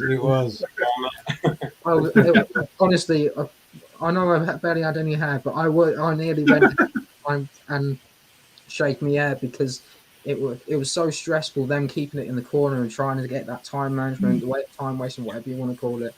It just went on, and I was just like, why not try and get another goal? You're halfway up the other end of the pitch. I know it was mad, wasn't it? It was mad. But that tournament as a whole, it's not just brought football to home, as people say. It brought a legacy to this tournament of, well, okay, we know now, for example, Bramall Lane will have a capacity, and that there is a fan base that want to be at the men's ground. We've now seen it with Arsenal as well. The legacy's only just started, and it's going to affect the WSL and not just Arsenal, the other clubs that come down further down the pyramid. And as Alex Scott said after watching it back, the train's left the station. It's too late now if you want to get on. Well, it is, but we're welcoming to everybody, aren't we? So it's fine. But no, you're right. I mean, it's we'll come on to it a little bit more in a minute. But yeah, we've got the magnificent Jaffa, who's got a magnificent name. He says, a big up the panel, everyone's doing well. He said, what's the latest on Dabina and Palova news? Well, nothing at the moment because the transfer window is not open, but the rumours are there.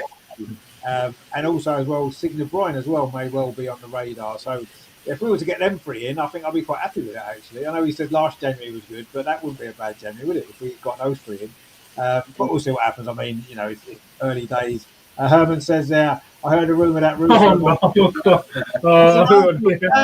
she's an Arsenal fan. It would be great to get her, wouldn't it? But I don't think at this moment in time that's going to happen, unfortunately. But I'd love that. Russo is an amazing player. It'd be brilliant to have her, wouldn't it? But I just can't see it. Maybe get Tooney as well. That'd be nice, wouldn't it? They still do everything together, don't they? If they come off the bench. He's opened his contract, yeah. Get those two to come together, that'd be nice. And Terry says, the Euros was the only thing Arsenal won that season, but what a competition to win. Well, yeah, it was. Of course, Arsenal won the Euros. West Ham say they won the World Cup in '66, so we won the Euros in 2022. We had the captain and the best player. What more can you want? But I mean, that was a great summer, wasn't it, Emma? I mean, it was fantastic to be a part of it, actually, wasn't it? All of us were there at different games, and it was great to feel that, I watched that the other night, obviously the Sports Personality of the Year and stuff like that, and I watched the documentary. And when you watch that back, for me, it was like I was just so pleased that I'd been a part of it in some way, been at some of the games. We'd done the stuff on the show and all that kind of stuff. It was great, wasn't it, to be a part of it? Yeah, no, it was undoubtedly. I said before at the start of the year, it was going to be the event at the end. Boy, did it turn out to not only be that, but exceed expectations. And to be a part of it, to see all the games, score so many goals, see the style of football they played, as well as the maturity of the players on the pitch, the fact that they never gave in. Even I can tell you told me the last 10 minutes against Germany. Well, imagine about half an hour when I thought there were 6 minutes from exiting against Spain. And I was there, and then the stadium erupted when Tooney scored, and then Georgia Stanway banged in the absolute banger to turn it around. And that would tell me that my nerves were frayed by that point, but from that on, they got stronger. And to see an Arsenal captain lifting a trophy at the end, and the celebrations in Trafalgar Square, and as you mentioned, the documentary as well. I think Sky are doing another one next week, and then it'll be half as good as that one. But yeah, no, that was just something special to be part of, or live with me for a long time, and something that will never be forgotten. And let's hope that they inspire the next generation going forward ultimately. And I'm sure they will, and they seem to have done already, haven't they? And to me, the way I kind of look at it is, I think that the year of 2022 to me has had kind of it's in two halves. It's like before Euros and after Euros. And although it's the same game, it's the same everything, but I think there's been this season, since the start of this season, on the back of the Euros, there's been a massive change. The crowds are bigger. It's a different sort of crowd as well. I've noticed at the games than maybe there was before. Obviously, the coverage that the games get in, the players are becoming celebrities, aren't they? I mean, Jill Scott was in I'm a Celebrity, for example.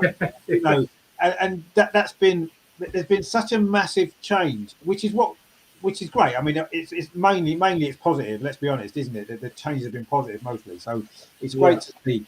But for me, it's like it's almost felt since the start of this season, it's almost felt a little bit different. Watching the games, being at the game, coverage of it, the players themselves. I mean, in a positive way, it feels like it's bigger now, doesn't it? It feels like it's gone from being, a small little thing that we used to watch and no one else was bothered about, to suddenly being something that a lot more people are interested in. And that change has been so dramatic, I think, since the start of this season in particular. It's been incredible, actually. And it's not been a bad start to the season overall for Arsenal, really, has it? Let's be honest, we've done pretty well. What we will do is obviously, if we go for each month all the way through, it's going to take ages, isn't it? Because it took us ages. What we'll maybe do is, if we maybe look now from this season up till now, from the start of the season in September up till now, and then we can maybe do it that way. Otherwise, we'll be here all night. What I would say is October was the only month of the year that we won every single match. We won 5 out of 5 in October in all competitions, including that brilliant game against Lyon, which was fantastic, the 5-1 victory. And of course, we didn't lose a game until the middle of November. The Man United game was our first defeat of the season. So, but I say for me, it's been a totally different experience, the whole thing. But we can't really not talk about the North London derby in September at the Emirates. When we all met up, that was brilliant, wasn't it? And Andreas, that was such a great day, wasn't it? Yeah, it was a fantastic day, and about 50,000 attendance in the Emirates. Fantastic, and the perfect match from our girls. So, we had a very, very good first part of the season. And when we say that the Euros, of course, were the turning point for women's football at all. So I think for Arsenal, the Lyon away game is a turning point for our future, because in this match, everybody saw we are competitive in Europe. We can beat every great team in Europe. If you win 5-1 away at the current title holders of the Champions League, this shows what is possible. And every team is beatable. We saw it later. Barcelona was beaten in the group stage. So, but for me, this Lyon match is a turning point for the development of this team. Despite all the injuries and problems we had, the team believed in themselves, and losing 6 key players for months. And despite all this, we only lost the match against United. So the team did very well, and they have a lot of self-confidence, which most of the supplement they took out of this Lyon match, which was fantastic. And so I think this match made the first half of the season for us, and hopefully we'll take the self-confidence for the new year out of this match and the group stage, because we made 15 points in group stage in the Champions League in a very, very tough group of death, or what was said before. And we qualified as winners of the group, while Lyon was struggling until the last seconds of their last match. So I think a very good Champions League so far for us. Good league, despite this defeat against United. But we are still in every competition, and we overcame a lot of injury problems, and so far everything looks good when you see that we lost our best players for months. I'm really satisfied with the first half of the season. Yeah, I mean the injuries have been incredible. When you think we obviously lost Leah Williamson and Rafaela Souza both at the same time for a long period of time.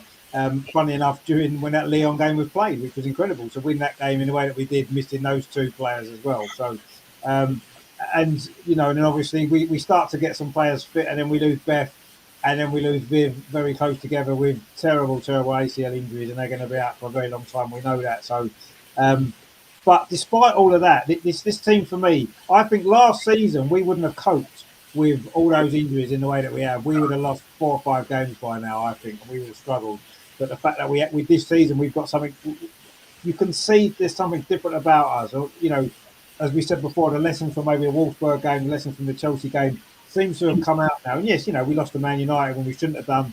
We threw that game away in the last 5 minutes. And we did lose, of course, to Lyon as well, the Champions League game. But I think there was certain circumstances in that game. Viv had been injured, and I think that affected everybody. But overall, they're the only 2 games that we've lost all season, both at the Emirates, funnily enough, which we did mention before. You know, we haven't lost away from home. We've lost twice at the Emirates, or we haven't lost at Meadow Park either. But yeah, it has been an incredible. I think it's been. I know last season, at the start of the season, we won a lot of games in the league. We were going pretty well. We struggled a bit in the Champions League, though, didn't we? Lost to Barcelona heavily twice. You know, we lost to Hoffenheim very heavily as well. And this season, although we've had all these injury problems, we've looked. I think personally, we've looked a better team. Even though we've only bought Lena Hurtig, the only player we've bought, and she's been injured as well.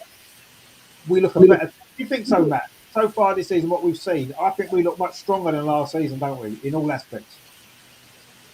Yes. It was a really odd one as well. Don't forget we've also had Kaylin in as well, but she's only played a few games, so it's hard to judge her. But I think, as I said earlier, about how it's made us a lot stronger losing some of those games last season. But there's some of these games that we've seen this season where we won them. They've been tough and gritty, like the 1-0s. Sometimes we just give away some of those soft goals as well. But we've only conceded 5 in the league. 3 of those were against Manchester United, which we lost. Yeah. So it could show that we are on the right track and we are doing something positive. And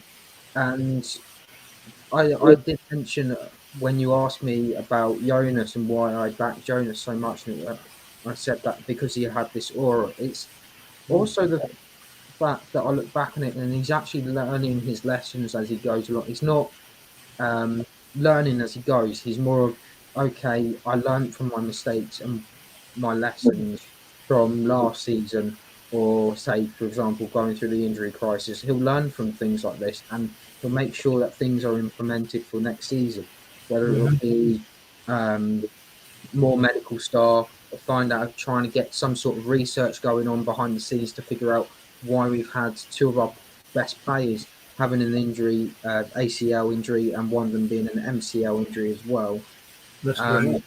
And that some of that has caused us to sort of question, well, who's playing where, who's playing what, why isn't certain people getting certain minutes?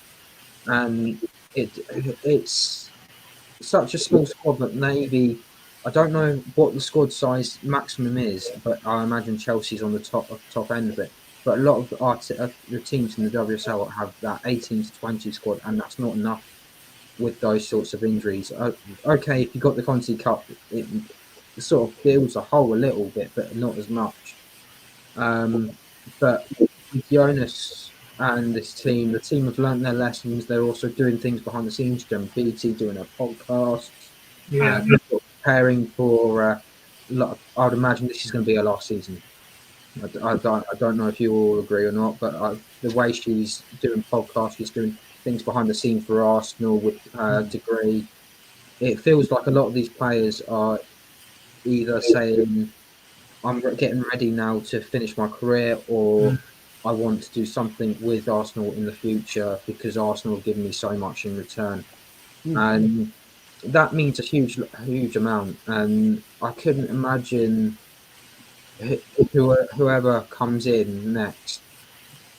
You see it in the videos as well, like Beth, they've done with Beth to celebrate the sports personality win and things like that. That this group is basically a family away from home. They're special, aren't they? They're a special group of players. And it's so nice to see that we are seeing a genuine group of almost friends/family, whatever way you look at it, come together as a whole. And you don't really see that as much in other sports, and you don't see much behind the scenes. But I'm going to have to give credit to Aidan and the content team, because they're giving us a lot of behind the scenes footage, and they're helping us understand what's going on and off the pitch as well. And that's fantastic to see. And I'm hoping that it continues because we do want to see more content. We want to see people like Laura and Stina going visiting the hospitals and saying that they wish us a happy Christmas and the new year, and we can't wait to see you for the Chelsea game and things like that. We're looking. It's been a huge roller coaster this last year, the last 6 months, and even into the new year. It's going to be a huge push, and we're going to be on forefronts again. But the question will be, can we get something over the line? I think that's the thing, isn't it? And I mean, Terry in the chat there said, in my opinion, the girls have been fantastic this first half season. They have, absolutely. They have been fantastic, and I do feel as though it is important this season that we end up with a trophy. I think we have to win something this season. We've come a long way. I think when you look at the year, even from January to now, you can see the progress that we've made as a team, and I think it's so important that we make that next step in 2023, which is to win a trophy. At least one, maybe 2 or 3 or 4 would be nice, but certainly at least one. And so far, for me, the signs are good. I think we've got a very, very good chance of winning something this season, whatever it is. At the minute, we've got four trophies we're in, and let's try and win all 4 of them. But I mean, Emma, what have you made in this first sort of? It's not quite half the season yet, but the first sort of part of the season. I mean, I think that the progress has been clear, hasn't it, from the start? Yeah, definitely. It's definitely been clear. Yeah, I would agree. Yeah, you take out those 2 defeats. Defeats are part and parcel of the game, but this squad is too good to let it become a habit. And even though they've had the disappointment of the injuries, you could even see they really want to play for the manager and play for the team. And there was nothing more summed up than that. They play with our swagger and style, which we come and used to. You could see. I know we haven't mentioned it too much, but you could see, even though it was Zurich and it was the weakest team in the group, they did it. They stamped the authority all over for that game, and we want to see that going. That's a great way to end the year and to take into next year as well. Maybe play with that with that style and going forward. And overall, yeah, they've taken their time to get into games. Once they've got in front, there's been no all gone by. There's been no panic. They've always had that belief that they want to play for each other, play for the fans, and play for the manager as well. So yeah, no, I've been really impressed, and now, as you say, it's time we converted that into big games to make it consistent in the big games, and try to dominate going forward, and ultimately turn that into silverware at the end of the season. Exactly, and I think that's so important that we make that step, and it's the hardest step to make, isn't it? It's all very well the improvements that we've made, but the hardest step is actually getting a trophy in the door, isn't it? Whatever the trophy is, winning those big games, the semi-finals, the finals, those important league games away from home against the Chelseas and the Man United and all that kind of stuff. I'm confident we can do it. It's funny, isn't it? Because the year started with that terrible defeat at Birmingham when we lost 2-0 to the worst team in the league. And it finished playing the worst team in the league away from home, Zurich. And this time we won 9-1. So it kind of shows maybe the progress that we've made. I know it's different circumstances. I mean, the other night, yes, we haven't really touched on that game. 9-1, incredible. Just incredible performance. From the start, we missed 4 or 5 chances before we scored. And then we end up scoring 9 goals. We could have scored 20 goals in that game. Could have scored 14 or 15, exactly, yeah. Yeah, I mean, Zurich wasn't up to much, let's be honest. But having said that, no one else scored 9 against them in the group. So, yes, the only 2 goals they scored were they scored against us, but it doesn't matter. And even Leah slipped when she was trying to defend. She slipped. Yeah, she did. Yeah, that was unfortunate. That was the most Leah Williamson giveaway for a penalty. The fact that she slid and then somehow bumped into the player. And it was a very odd thing. I've never seen something like that. I usually play on Astros. I've never seen anyone slip and slide like that.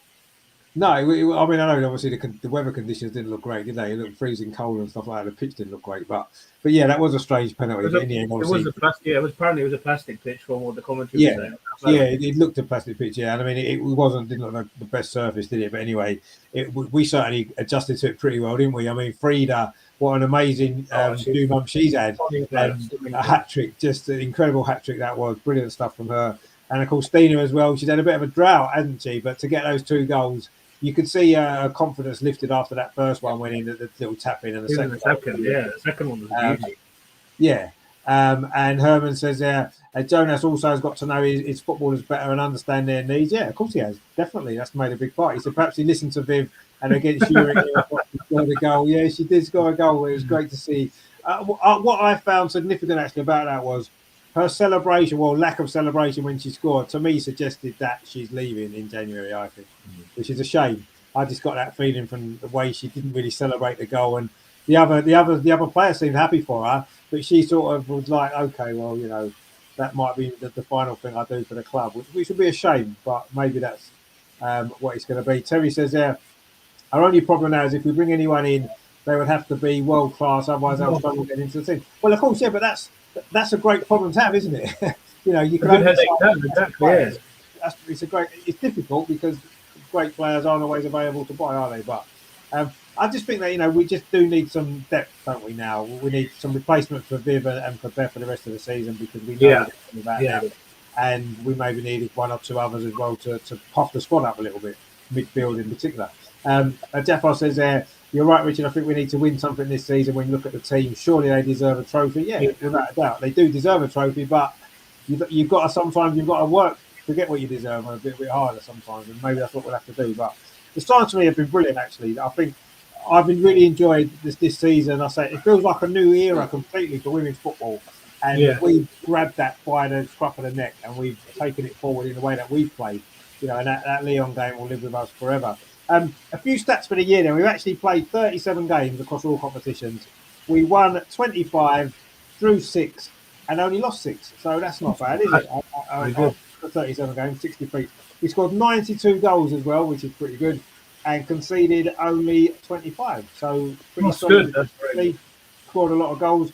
To run through the goal scorers, and I wrote all the goal scorers down. Who do we think was the top scorer in 2022? It's got to be Beth, surely. It's got to be Beth. You think it was Beth? Who do you think scored the most goals for us in 2022?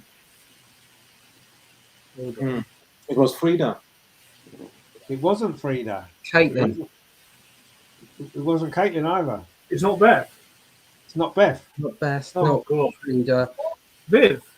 It was Viv. Yeah, it was Viv. Funnily enough, you know, and I know she doesn't score as many goals now as she used to. She scored 16 goals in 2022.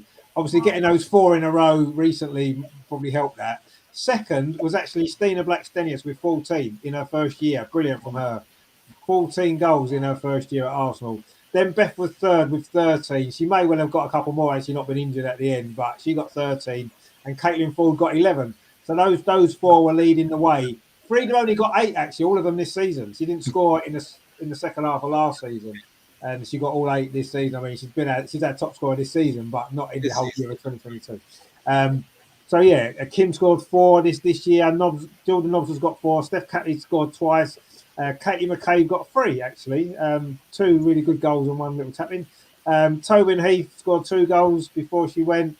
Nikita Parry scored 2 goals as well. Lena Hurtig's got 2, didn't she, in that game against Zurich? That was her 2 goals of the year. Lotta scored 2 as well. That Champions League goal was one of them.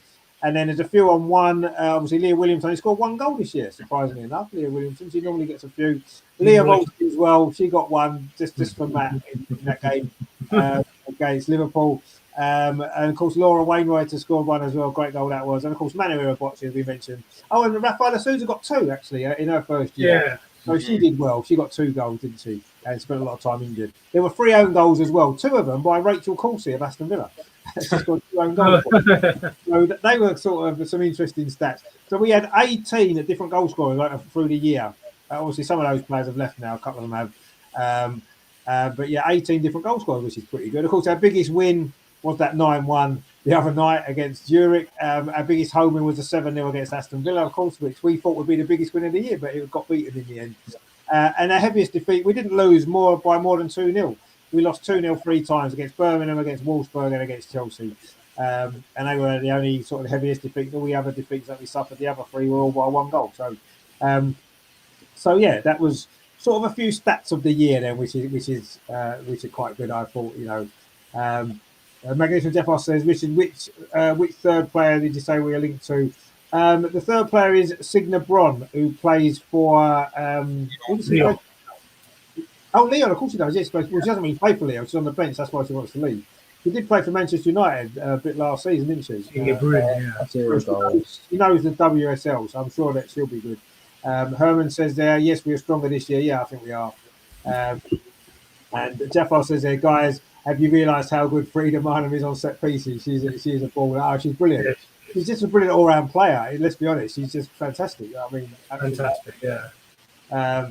Terry says there, not one to mention things, but you thought it was miles off with the score because it was 9. Hey, you said 10-0. Didn't you say 10-0?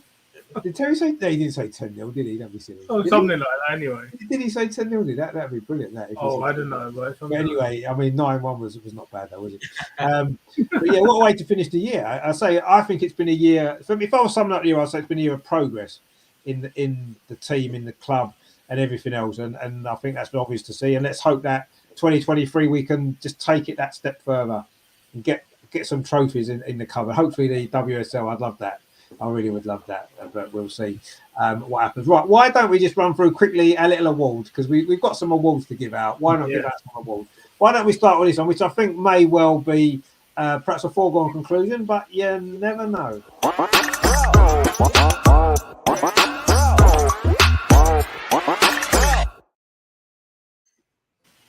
So the match of the year then, Andreas, what's your match of the year? It's definitely our away match in Lyon when we won 5-1 against the current title holders. This was really fantastic. Exactly. I mean, I don't think there's much doubt about that, is there? I mean, Matt, would you say the same, or was another game maybe stick out for you? There was a few that stuck out for me, but I'll try and keep it short. Lyon was on the list. The other one I wrote was against Tottenham, the 4-0 win, and then the Villa, the 4-1 win, because we came from behind, something that we hadn't done before this season. But I think the 5-1's going to win it anyway, so it doesn't matter who I say. No, but it's nice to get a few other. I mean, obviously the Lyon game's going to stand out for everyone, but yeah, I mean, it's good to get a couple of others in. The Aston Villa 7-0 I enjoyed as well. I thought that was a brilliant game, brilliant performance. Amar, what would be your match of the year? Would it be Lyon or was it something else for you? Yeah, I think it's difficult to beat the Lyon game, really, just the way we dismantled them and the style and the fashion we did it as well. So yeah, that's an obvious choice for me. Yeah, exactly. Yeah, I mean, I think Lyon, maybe Aston Villa at home with 7-0 and the Tottenham 4-0 would probably be my 3 standout games. But yeah, it's difficult to look beyond Lyon, isn't it? To go away from home against a team of that quality. Yes, they had injuries, but don't worry about that. They haven't lost by 5 goals at home for decades. So it just shows how strong that was. We've got Mark in the chat. How are you doing, Mark? Good to see you, my friend. Hope you are doing well. So that one's pretty, I think that's a fairly easy award, match of the year. Lyon away, we'll all go along with that. Another one that may well perhaps be, again, maybe a foregone conclusion, but we'll see what everybody thinks.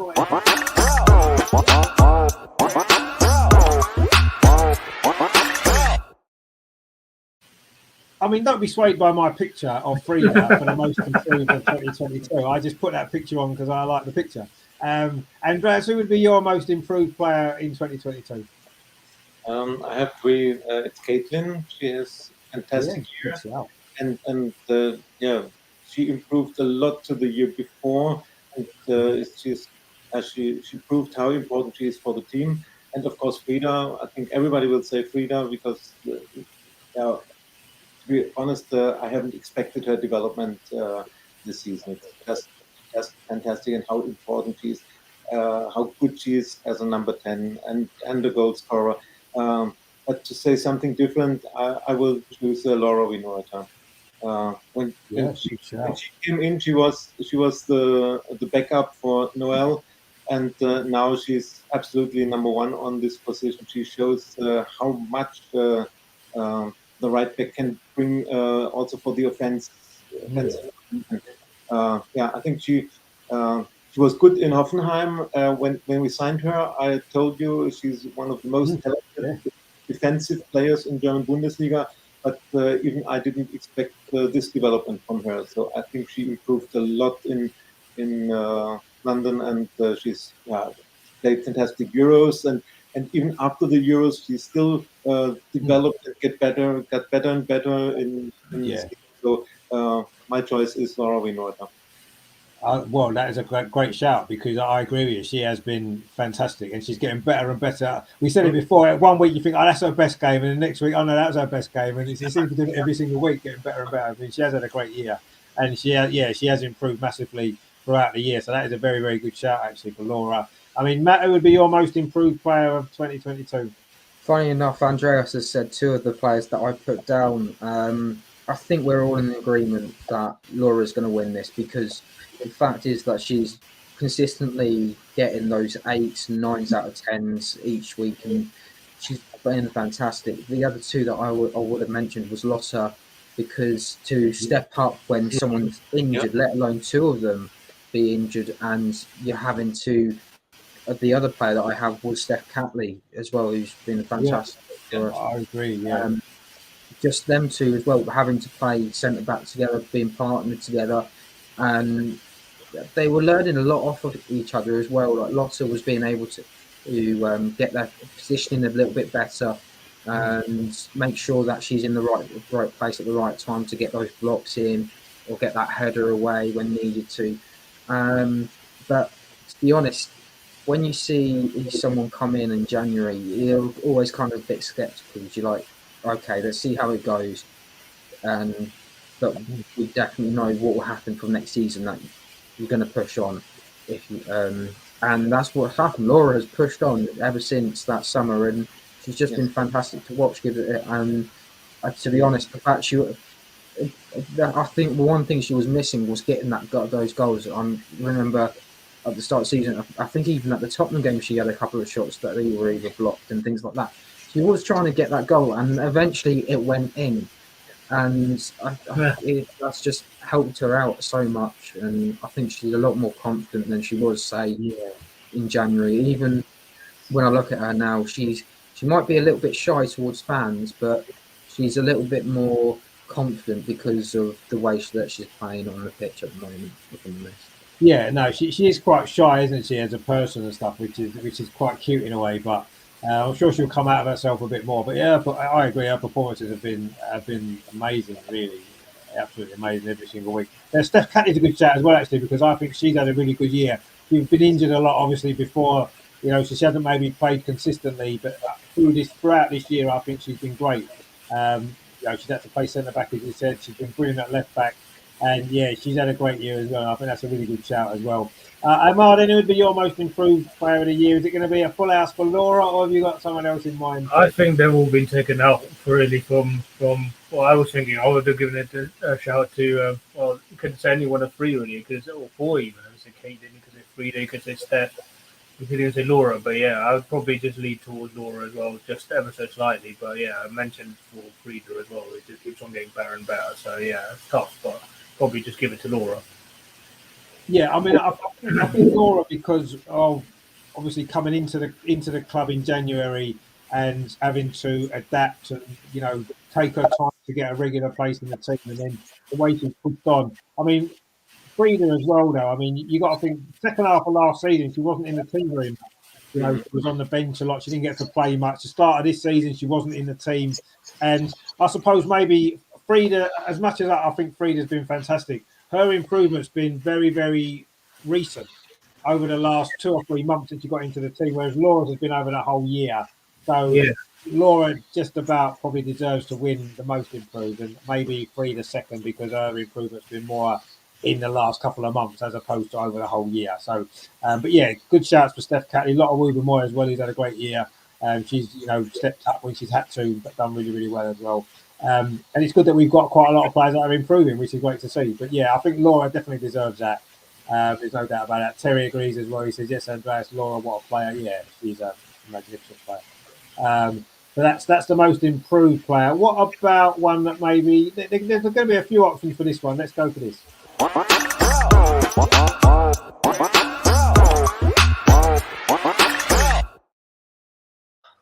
And again, just because Katie McCabe's in the picture, we don't have to pick Katie McCabe. I know Matt might do, but we don't have to. Andreas, what's been there's been so many great goals. You've probably forgotten half of them, but I've forgotten half of them as well. But there's one or two that maybe stand out. What will be your goal of the year?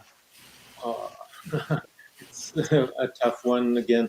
Yeah, Katie scored two bangers. And I remember Frida scored in the second half of last season, a goal from 25 meters away. So fantastic goal. The 1-0 against Everton from Viv was great. This was a goal. I would say nobody can do this as good as Viv does it. So this was a fantastic one. And of course, Laura's against United was great in the build-up, and then finished it.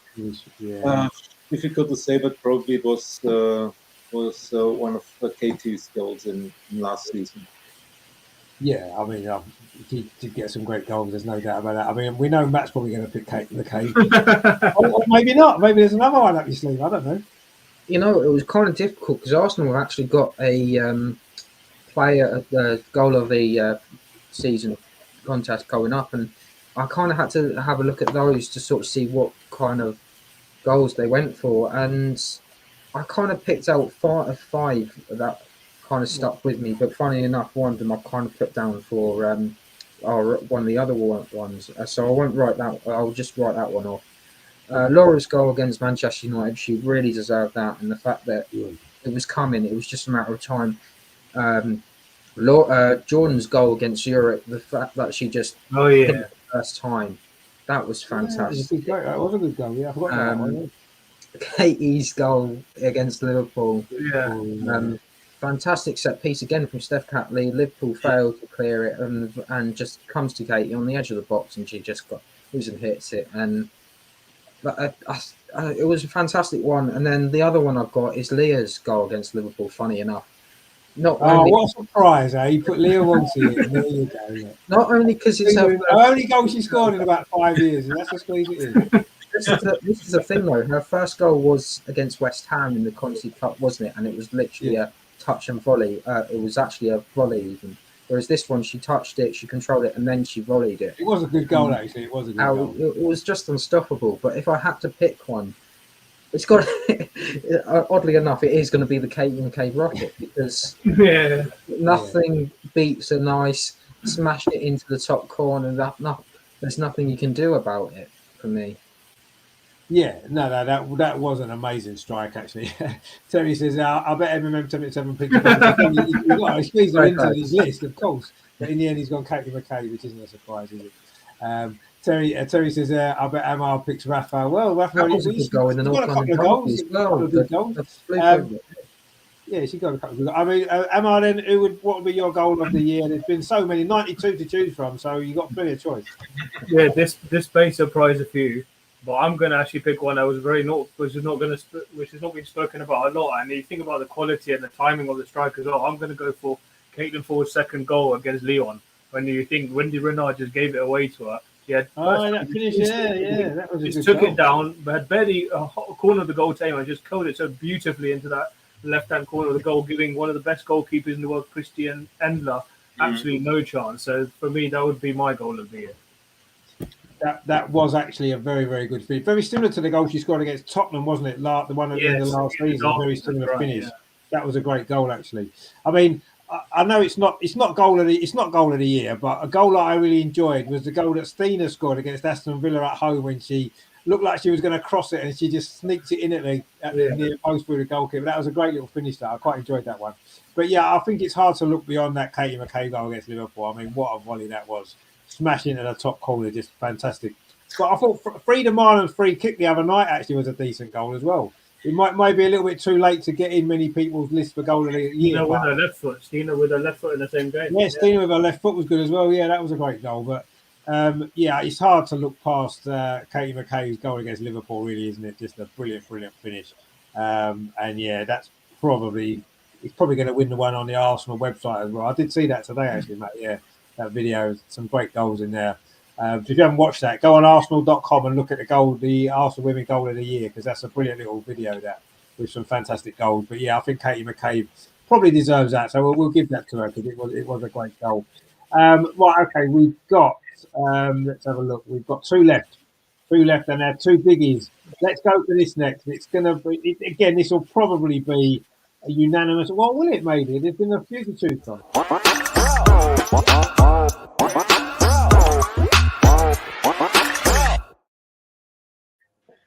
again, don't be influenced by my pictures. They're just pictures that I picked that I happen to like.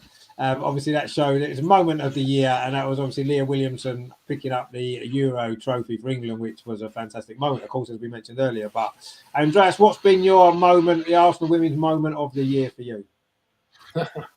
Yeah, I think winning the Euros can't be beaten. If you take Leah getting the trophy, or Beth getting her trophy, and her walk through the other players, and it can't be beaten. This were special moments. So for both of our players, Yeah, I mean, to me, I just think that the fact that Leah and Beth were so vital to that victory for England, and they were both Arsenal players. It's hard to look much beyond that. But I mean, our Arsenal women themselves, the team, there's a few great moments in there. I mean, Matt, have you got another moment, or would it be the Euros? It's difficult to look beyond that, isn't it? Really, to be honest.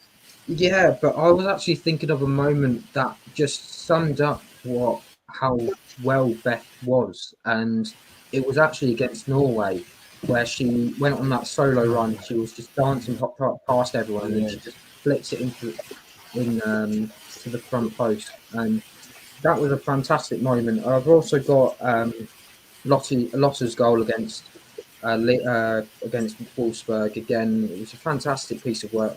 We still don't know whether or not Toby Heath meant that as well, but the influence it had.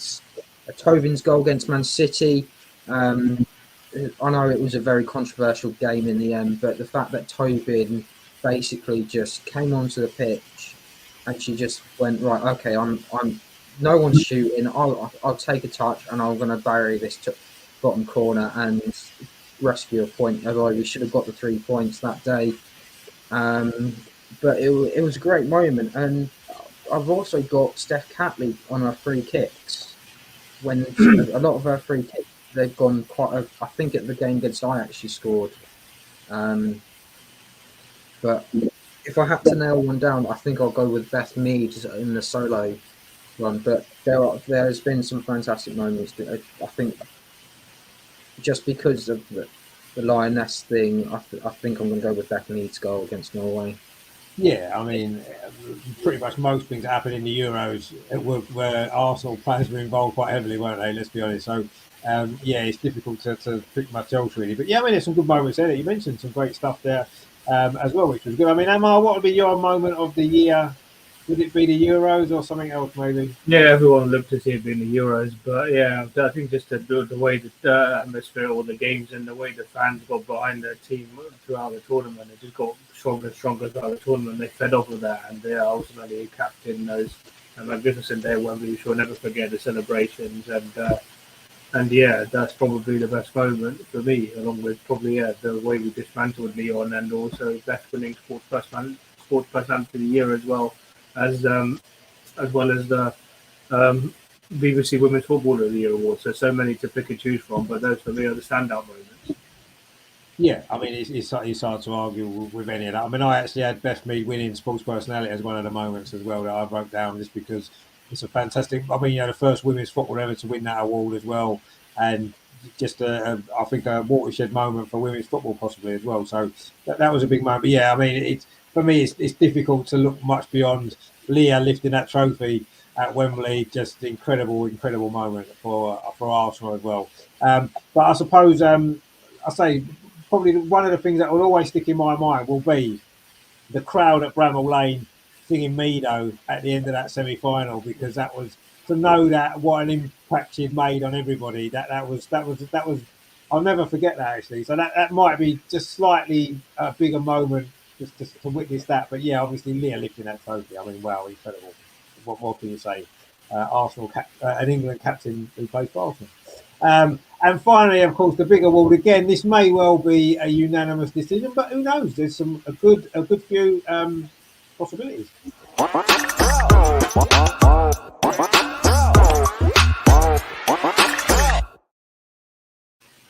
So the big one, Player of the Year. Obviously, again, just ignore my picture of Beth Mead. You don't have to vote for Beth, although she may well get a few votes, I would have thought, because she's had quite a good year, let's be honest.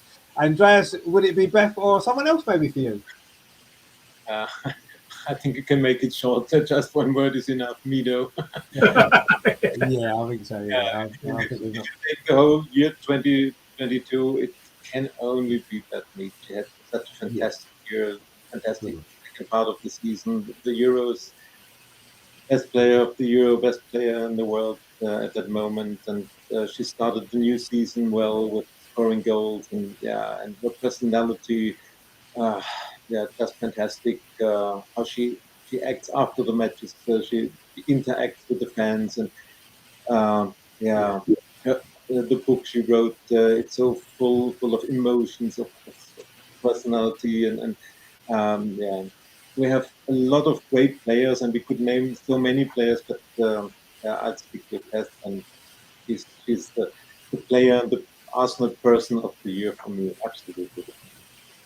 I mean, to be honest with you, it's I would say, and it might be a bold statement, but I don't think any footballer's ever had a better year in their history, in their career ever than Beth Mead had in 2022. I Yeah. don't think any player ever's had a year like that. Honestly, it's been incredible. And the fact that she plays for Arsenal and done those great things for England as well, just brilliant. I mean, Matt, anybody else, or is it going to have to be Beth? Isn't it really? I think we're all in agreement, aren't we? But I just wanted to say Kim Little was fantastic to watch. Just again, I always think back to that first Liverpool game in the cup final, the FA Cup tie, and the fact that she scored two of those goals and the solo goal that she scored just to flick it past the goalkeeper. Yeah, that was a great It goal. was Yeah. just. Yeah, I don't know if it was taking the mick a little bit or just showing how fancy she was trying to be, but she was amazing. And obviously, the other one I'm going to mention is Leah Volti, because Well, we she's know that. That's obvious. but it's not just me that thinks that. There's a lot of people that do think She's Leah a brilliant Volti player. Of is course she is. fantastic. She's now got different chants to London Bridges falling down, but it's all the leaves falling down. She picks them off up the ground, Leah Volti.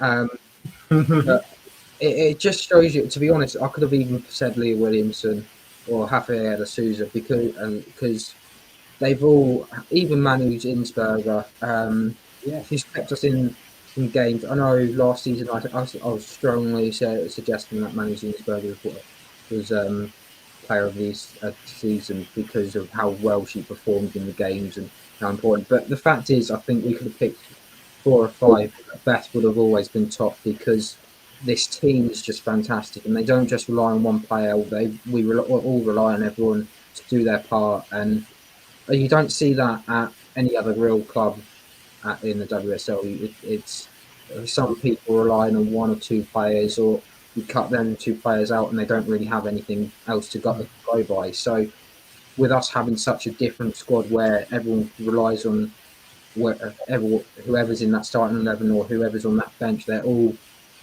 there together. It shows how important they are, but Beth has been the standout performer by a mile, and with the year that she's had, with everything going on in the background as well, it's been huge. And I think though we are going to miss her on the pitch, we can only take it so far, and hopefully she can pick up a winner's medal come the end of the season.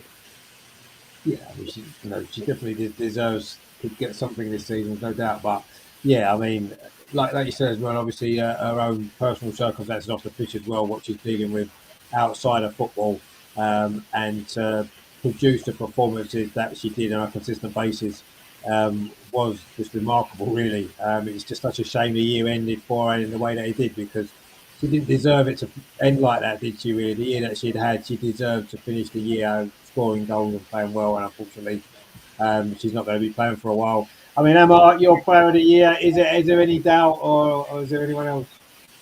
Yeah, no, I mean, it's difficult to look beyond Beth, isn't it? What can you say? She just elevated the game to new heights as well. I mean, if I had to pick anyone else, maybe I'd go for Gunnosaurus, but no, I'm just joking. I'm joking. I'd go because of his brilliant mascotting every game, but no, it's got to be Beth. She's been absolutely stunning this year, and she just continues to inspire those around her. And the fact that she's now with Viv, and they're they're together and off the pitch, they'll just continue to inspire their teammates more. So yeah, it has to be without a shadow of a doubt. Yeah, I think it does. And Terry agrees there. He says Mila, of course. Who else would it be? Although Herman has gone for Laura Wainwright as his player. Yeah, you know, I think she might well be in the shout for player of the season because obviously Beth's not going to play the second half of the season. So someone else might well win player of the season, and Laura will definitely be with a shout for that there. Terry says, was this the same Euros that you laughed at me for saying we'd score 13 goals? Well, we scored 14 goals, so there you go. So you got it We wrong. scored 22, wasn't it? Yeah, 22. No, but in the group stage, we meant. He said 13 and we scored 14 in the group stage. And Terry says, "P.S. I still didn't win the CD. I had to buy my." Well, you didn't, but there you go. There was no goal, wasn't it, in the end? That cost you that in that Northern Ireland game. But anyway, Homer says it's -12 now. Wow, stay indoors. Yeah, definitely stay indoors. Put a hat on and keep yourself warm because that doesn't sound much fun, does it? -12. So that was our little awards there, which was good. So congratulations to Beth Mead. Another award for Beth. She's got so many. You don't know where to put them all, really, does she? So, you know, she's got another one tonight. Not quite as prestigious as some of the other ones that she's won, but I'm sure it'll mean a lot to her when I'll tell her later. So, yeah, Beth Mead Player of the Year, of course. And that was a little look back on a really good year for women's football. Well, a great year for women's football, a fantastic year for the Lionesses, and not a bad year for the Arsenal women, but hopefully 2023 will be a little bit better because we'll have a nice little trophy on the cabinet, or at least one that we can look back on and say, fantastic, we can enjoy seeing us win a trophy. But yeah, a good year overall. And I say only 6 defeats in 37 games, so it's a pretty decent set of results as well overall, which is very good to see. Terry says there, Richard and Wayne 77, Merry Christmas, and Andreas, happy, what does he say there? Wayne Acton. What is that Christmas, is it? And Happy New Year to Wellington. Did he get that right, did he, Andreas? Is that how you say it? Yeah. We say Frohe Weihnachten. Yeah. Well done, Terry. Well done, Terry, yeah. So He's got all European on us, which is nice. So yeah, I didn't know that actually. So well done, Terry. Anyway, before we finish and before we can actually usher in Christmas, which is starting very soon, we just need Amar to take centre stage because he's been preparing this all week and he needs to give us his fantastic news question.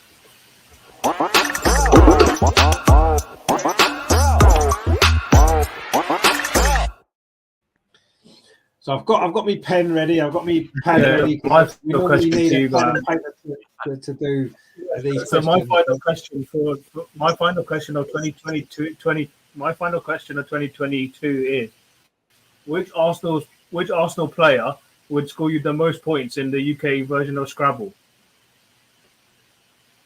Current player. Is that including? Yeah. Oh no, hold on, because that's not going to work. Is that the current player? Which member of the current squad, women's squad, would score you the most points in the UK version of Scrabble? Ooh. See, I don't play Scrabble, so I'm probably going to be useless at this. You could have a guess. Yeah. Ooh, that's.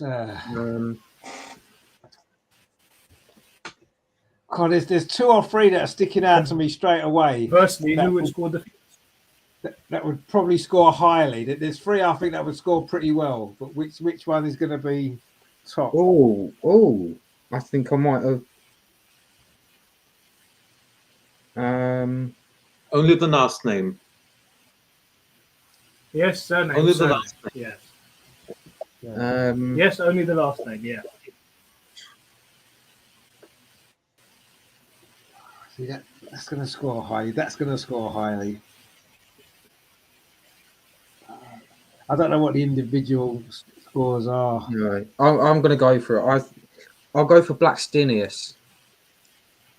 See, Blackstenius is a good shout because B's and K's are worth quite a lot, aren't they? It's not Blackstenius. No.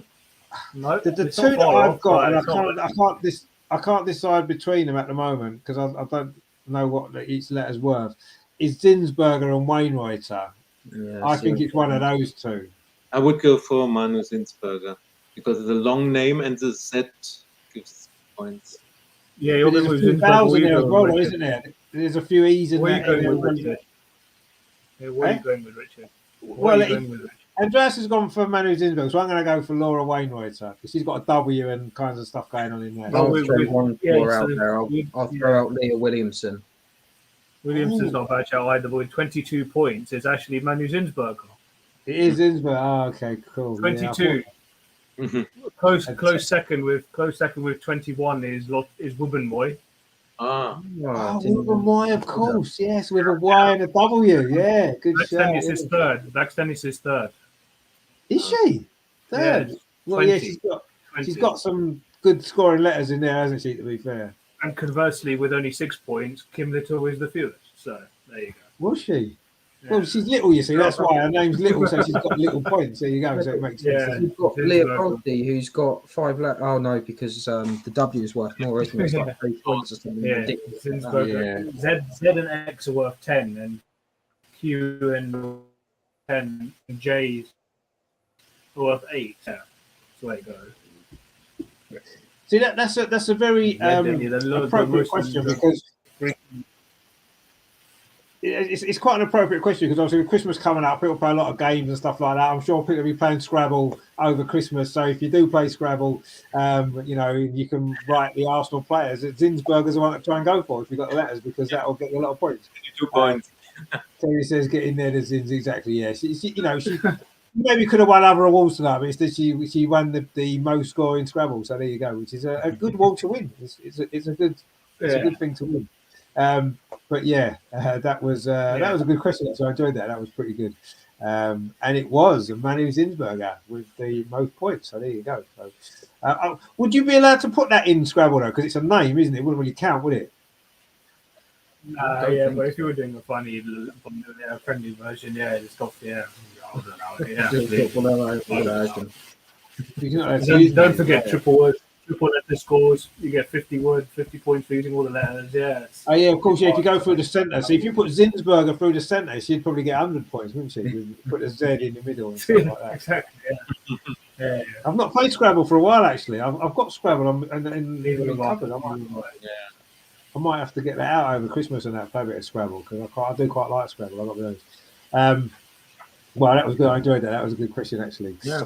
So anyway, that is 2022 over and done with. Well, for the women, obviously, there's still another week or so left of the year, and a few more. The men's game playing, of course, this next week or so. But that's 2022 for the women. A good year, I say, overall, year of progress, and hopefully, it's going to usher us in to a really successful 2023 as well. Of course, the World Cup coming up in the summer of 2023 as well, which is going to be fantastic, I'm sure. As well, so brilliant stuff. Terry says, where's it gone? Not that one. Terry says there, massive thanks to you for the great entertainment you've given us last 12 months. Well, no, thanks for you, Terry, for entertaining us as well with your comments in the chat on the show. Terry says, how come you didn't award Super Jenny? Okay, we'll have to come up with an award. Better than Cannavaro award. Yeah.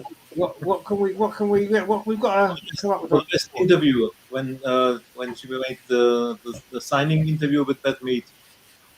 Yes, actually, that was very good. Actually, yeah, that is a very good. That was a very good interview. Actually, yeah. So yeah, maybe she can win the best interview award of the year then to Super Jane, just for Terry. Keep her happy as well because she's a bit of a legend. But yeah, so.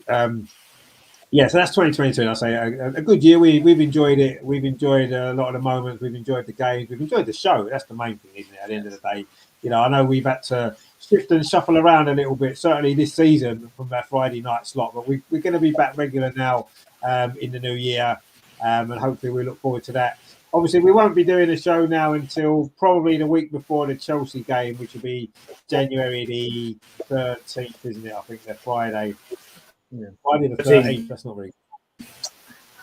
But, so we'll be back. Friday the 13th. Friday the 30th, yeah. So that'll be our next show. Looking ahead to the Chelsea game, the restart of the WSL, and everything else that's coming up over this next year is going to be exciting. So put that note in your diary for the 13th of January for the next After Women show. Obviously, we'll be back before that on the channel. We've got the men's games to do and all that kind of stuff. So there's going to be loads of stuff coming up. But yeah, that'll be the next women's show for you on January the 13th, which is going to be good. So obviously, thank you very much, of course, to Andreas again for the show tonight. Have you enjoyed it? Yeah, of course I enjoyed it, and I enjoyed the whole year with this show with you as a group, and I'm really thankful to be part of this show. And through this show, I became even a bigger fan of Arsenal and of the Lionesses. And remember, I watched the final Germany versus England in the white Lionesses kit, and so I've always yeah, I wouldn't have believed this before that I'm more Lionesses fan than German team fan, and if we Ooh. yeah. when on Monday we made the German talk always, and I went into the German talk after the final, after Euros final, with a white Lionesses kit. Wow. One, Brilliant. You one, bold. one of the panel in the German show said, "Oh, you're wearing the wrong kit." I said, "No, I'm sorry, this is the right kit." No. This is what you made out of me. So I'm really glad to be a part of this show, and I'm looking forward to everything that's coming in the next year. Well, I mean, we're very grateful to you for being a part of it, and the great contribution that you give. And yeah, maybe you'll have to give up your German passport, get an English passport, and just that's the big thing. Yeah, start calling him. Start calling him. I don't know, and just call him Andy. Andy. But, yeah, brilliant stuff. Terry says, he says, thank you. I'm sorry, Super Jen can't be here tonight to accept this award. No, you have to take it on her behalf, Terry. That's fine. I'm sure she'll appreciate it. Which is good. Matt, as always, again, thank you very much for coming on. So it's good to see you. I know we wasn't going to see you because of your new job, but glad that you could be with us again. Yeah, and it's always difficult when you get into a new job because you don't. Sometimes you don't get a time or things like that, and timetables need to be worked out. Hopefully, over the first week of January, everything can be sorted out. We're gonna try again, and I can let everyone know that what I can, what I can't do for definite. But most importantly, I'm looking forward to seeing you all in the flesh at the next game against Chelsea if you are coming. We've got a few more away games that I'm going to, which is going to be fun. And I'm looking forward to it because this team has given us, even though I said it last time, this team has given us something special. They're more experienced than they were last time around, and I'm looking forward to seeing how they can perform in the second half of the season. And it all starts, funny enough, against Chelsea. Or whether or not I have been told that apparently we have signed one of the players already. She has come in and signed. So Really? Is that Rafinha, is it? no, it's someone else. Someone else has mentioned. I think I don't know if I can. Shall I tell you? I think I Yeah, should. tell us, announce it officially on the show. That'd be Apparently, Palova has officially signed her contract with Arsenal. Wow, brilliant! And she's a great player as well. There will be another one who has also been signed, but I think we believe it's all to be Dabina as well. So yeah, I think Dabini is definitely on her way as well. From what I've heard, that's almost certainly going to be. I would imagine one more will be coming through. So it's just a question over who it is. It's going to be an exciting transfer window, isn't it? January. Oh, what's going on? I don't know. With my photo, it's just frozen on my yawn. I have no idea. It's just frozen. It's frozen. That's not me. It's not me. I'm not quite sure what's going on with Emma. I don't know. Someone stopped with my photo. I'm trying to sort it out. I don't know what's going on. I'm just trying to figure it out. But maybe drop out and drop back in again. That's probably what you need to do. It did happen earlier in the thing. I can't remember. He was talking, and then all of a sudden he was. Yeah, he was still. Yeah, I saw that. Yeah, he's having a few technical issues, probably because it's nearly Christmas. So let's just get him to drop back in again, and then we'll see. At least it's not as light this time. John's in the chat there. He says, "Hey, how you doing, John? Good to see you again. Hope you're well." And Herman says, "Merry Christmas to all. Arsenal had a great year. Someone knocking at the door. See you soon. Yeah, we might be Santa Claus. Maybe he's come early for you. Maybe yes. Let's see. And Merry Christmas to you, Herman, as well. Good to see you again in the chat. I don't know whether Ramar's lost his signal because he seems to have disappeared off the earth. But anyway, he's going to come back in. So hopefully there's no serious issue there going on. at Amar's with Amar's. Oh, here he is. Just as we mentioned him, he's back. Yeah, there we go. There we go. Oh, there we go. He's back now. We can see him. That's much more like it. That's much better. So Amar as well, of course, great to see you again. Have you enjoyed the show? Looking back on a good year it's been, hasn't it? Yeah, it's been another great 12 months. My first full year, if you remember, I only joined in September. Now it's become a really good to be part of a family that loves what we enjoy, that loves what we enjoy doing the most as well. Talking about women's football, talking about Arsenal. Yeah, it doesn't really get much better. And of course, testing your brains out with the quiz every week makes me very satisfied as well. So that's great. No, we enjoy it very much. It's a big, massive part of the show now. You know, we can't have a show without a great question from Amar to finish this off with. Terry says, Richard, Andreas, Amar, and Matt, hope Santa does you proud. Stay safe and have a great Christmas and a great 2023. Many thanks. See you soon. Ask Herman about being frozen. Yeah, he's definitely cold Herman, isn't he? He said someone's not knocking at his door actually, so I don't know. Is it maybe Frosty the Snowman? I'm not sure. But anyway, yeah, I mean, obviously, Merry Christmas to Andreas and to Matt and to Amar as well. Merry Christmas, everybody who's watched the show this year, everyone who's been in the chat this year. There's been so many of you. It's been great. And yeah, hope everyone has a nice time over Christmas. You know, seeing people that you want to see and eating lots of nice food and getting some nice presents and giving some nice presents to people, all that kind of stuff, and all the great stuff that goes with Christmas. And yeah, everyone have a good time. And before we go, we have got a little message for you.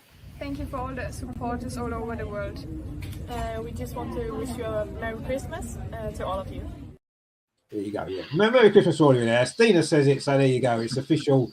It's a Merry Christmas. That's from all of us here and from Stina and Laura as well, and everybody else.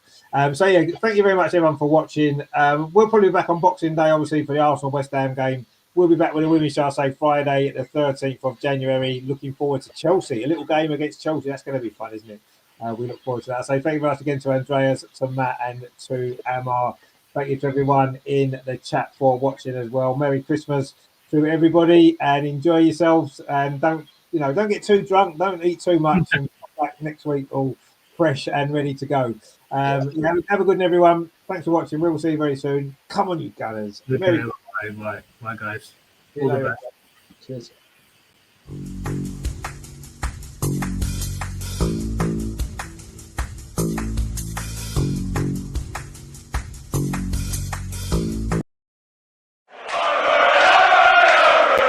Running there of Beth Mead. Beth Mead's in behind, plays it across. Caitlin Ford's going to score, and she has scored.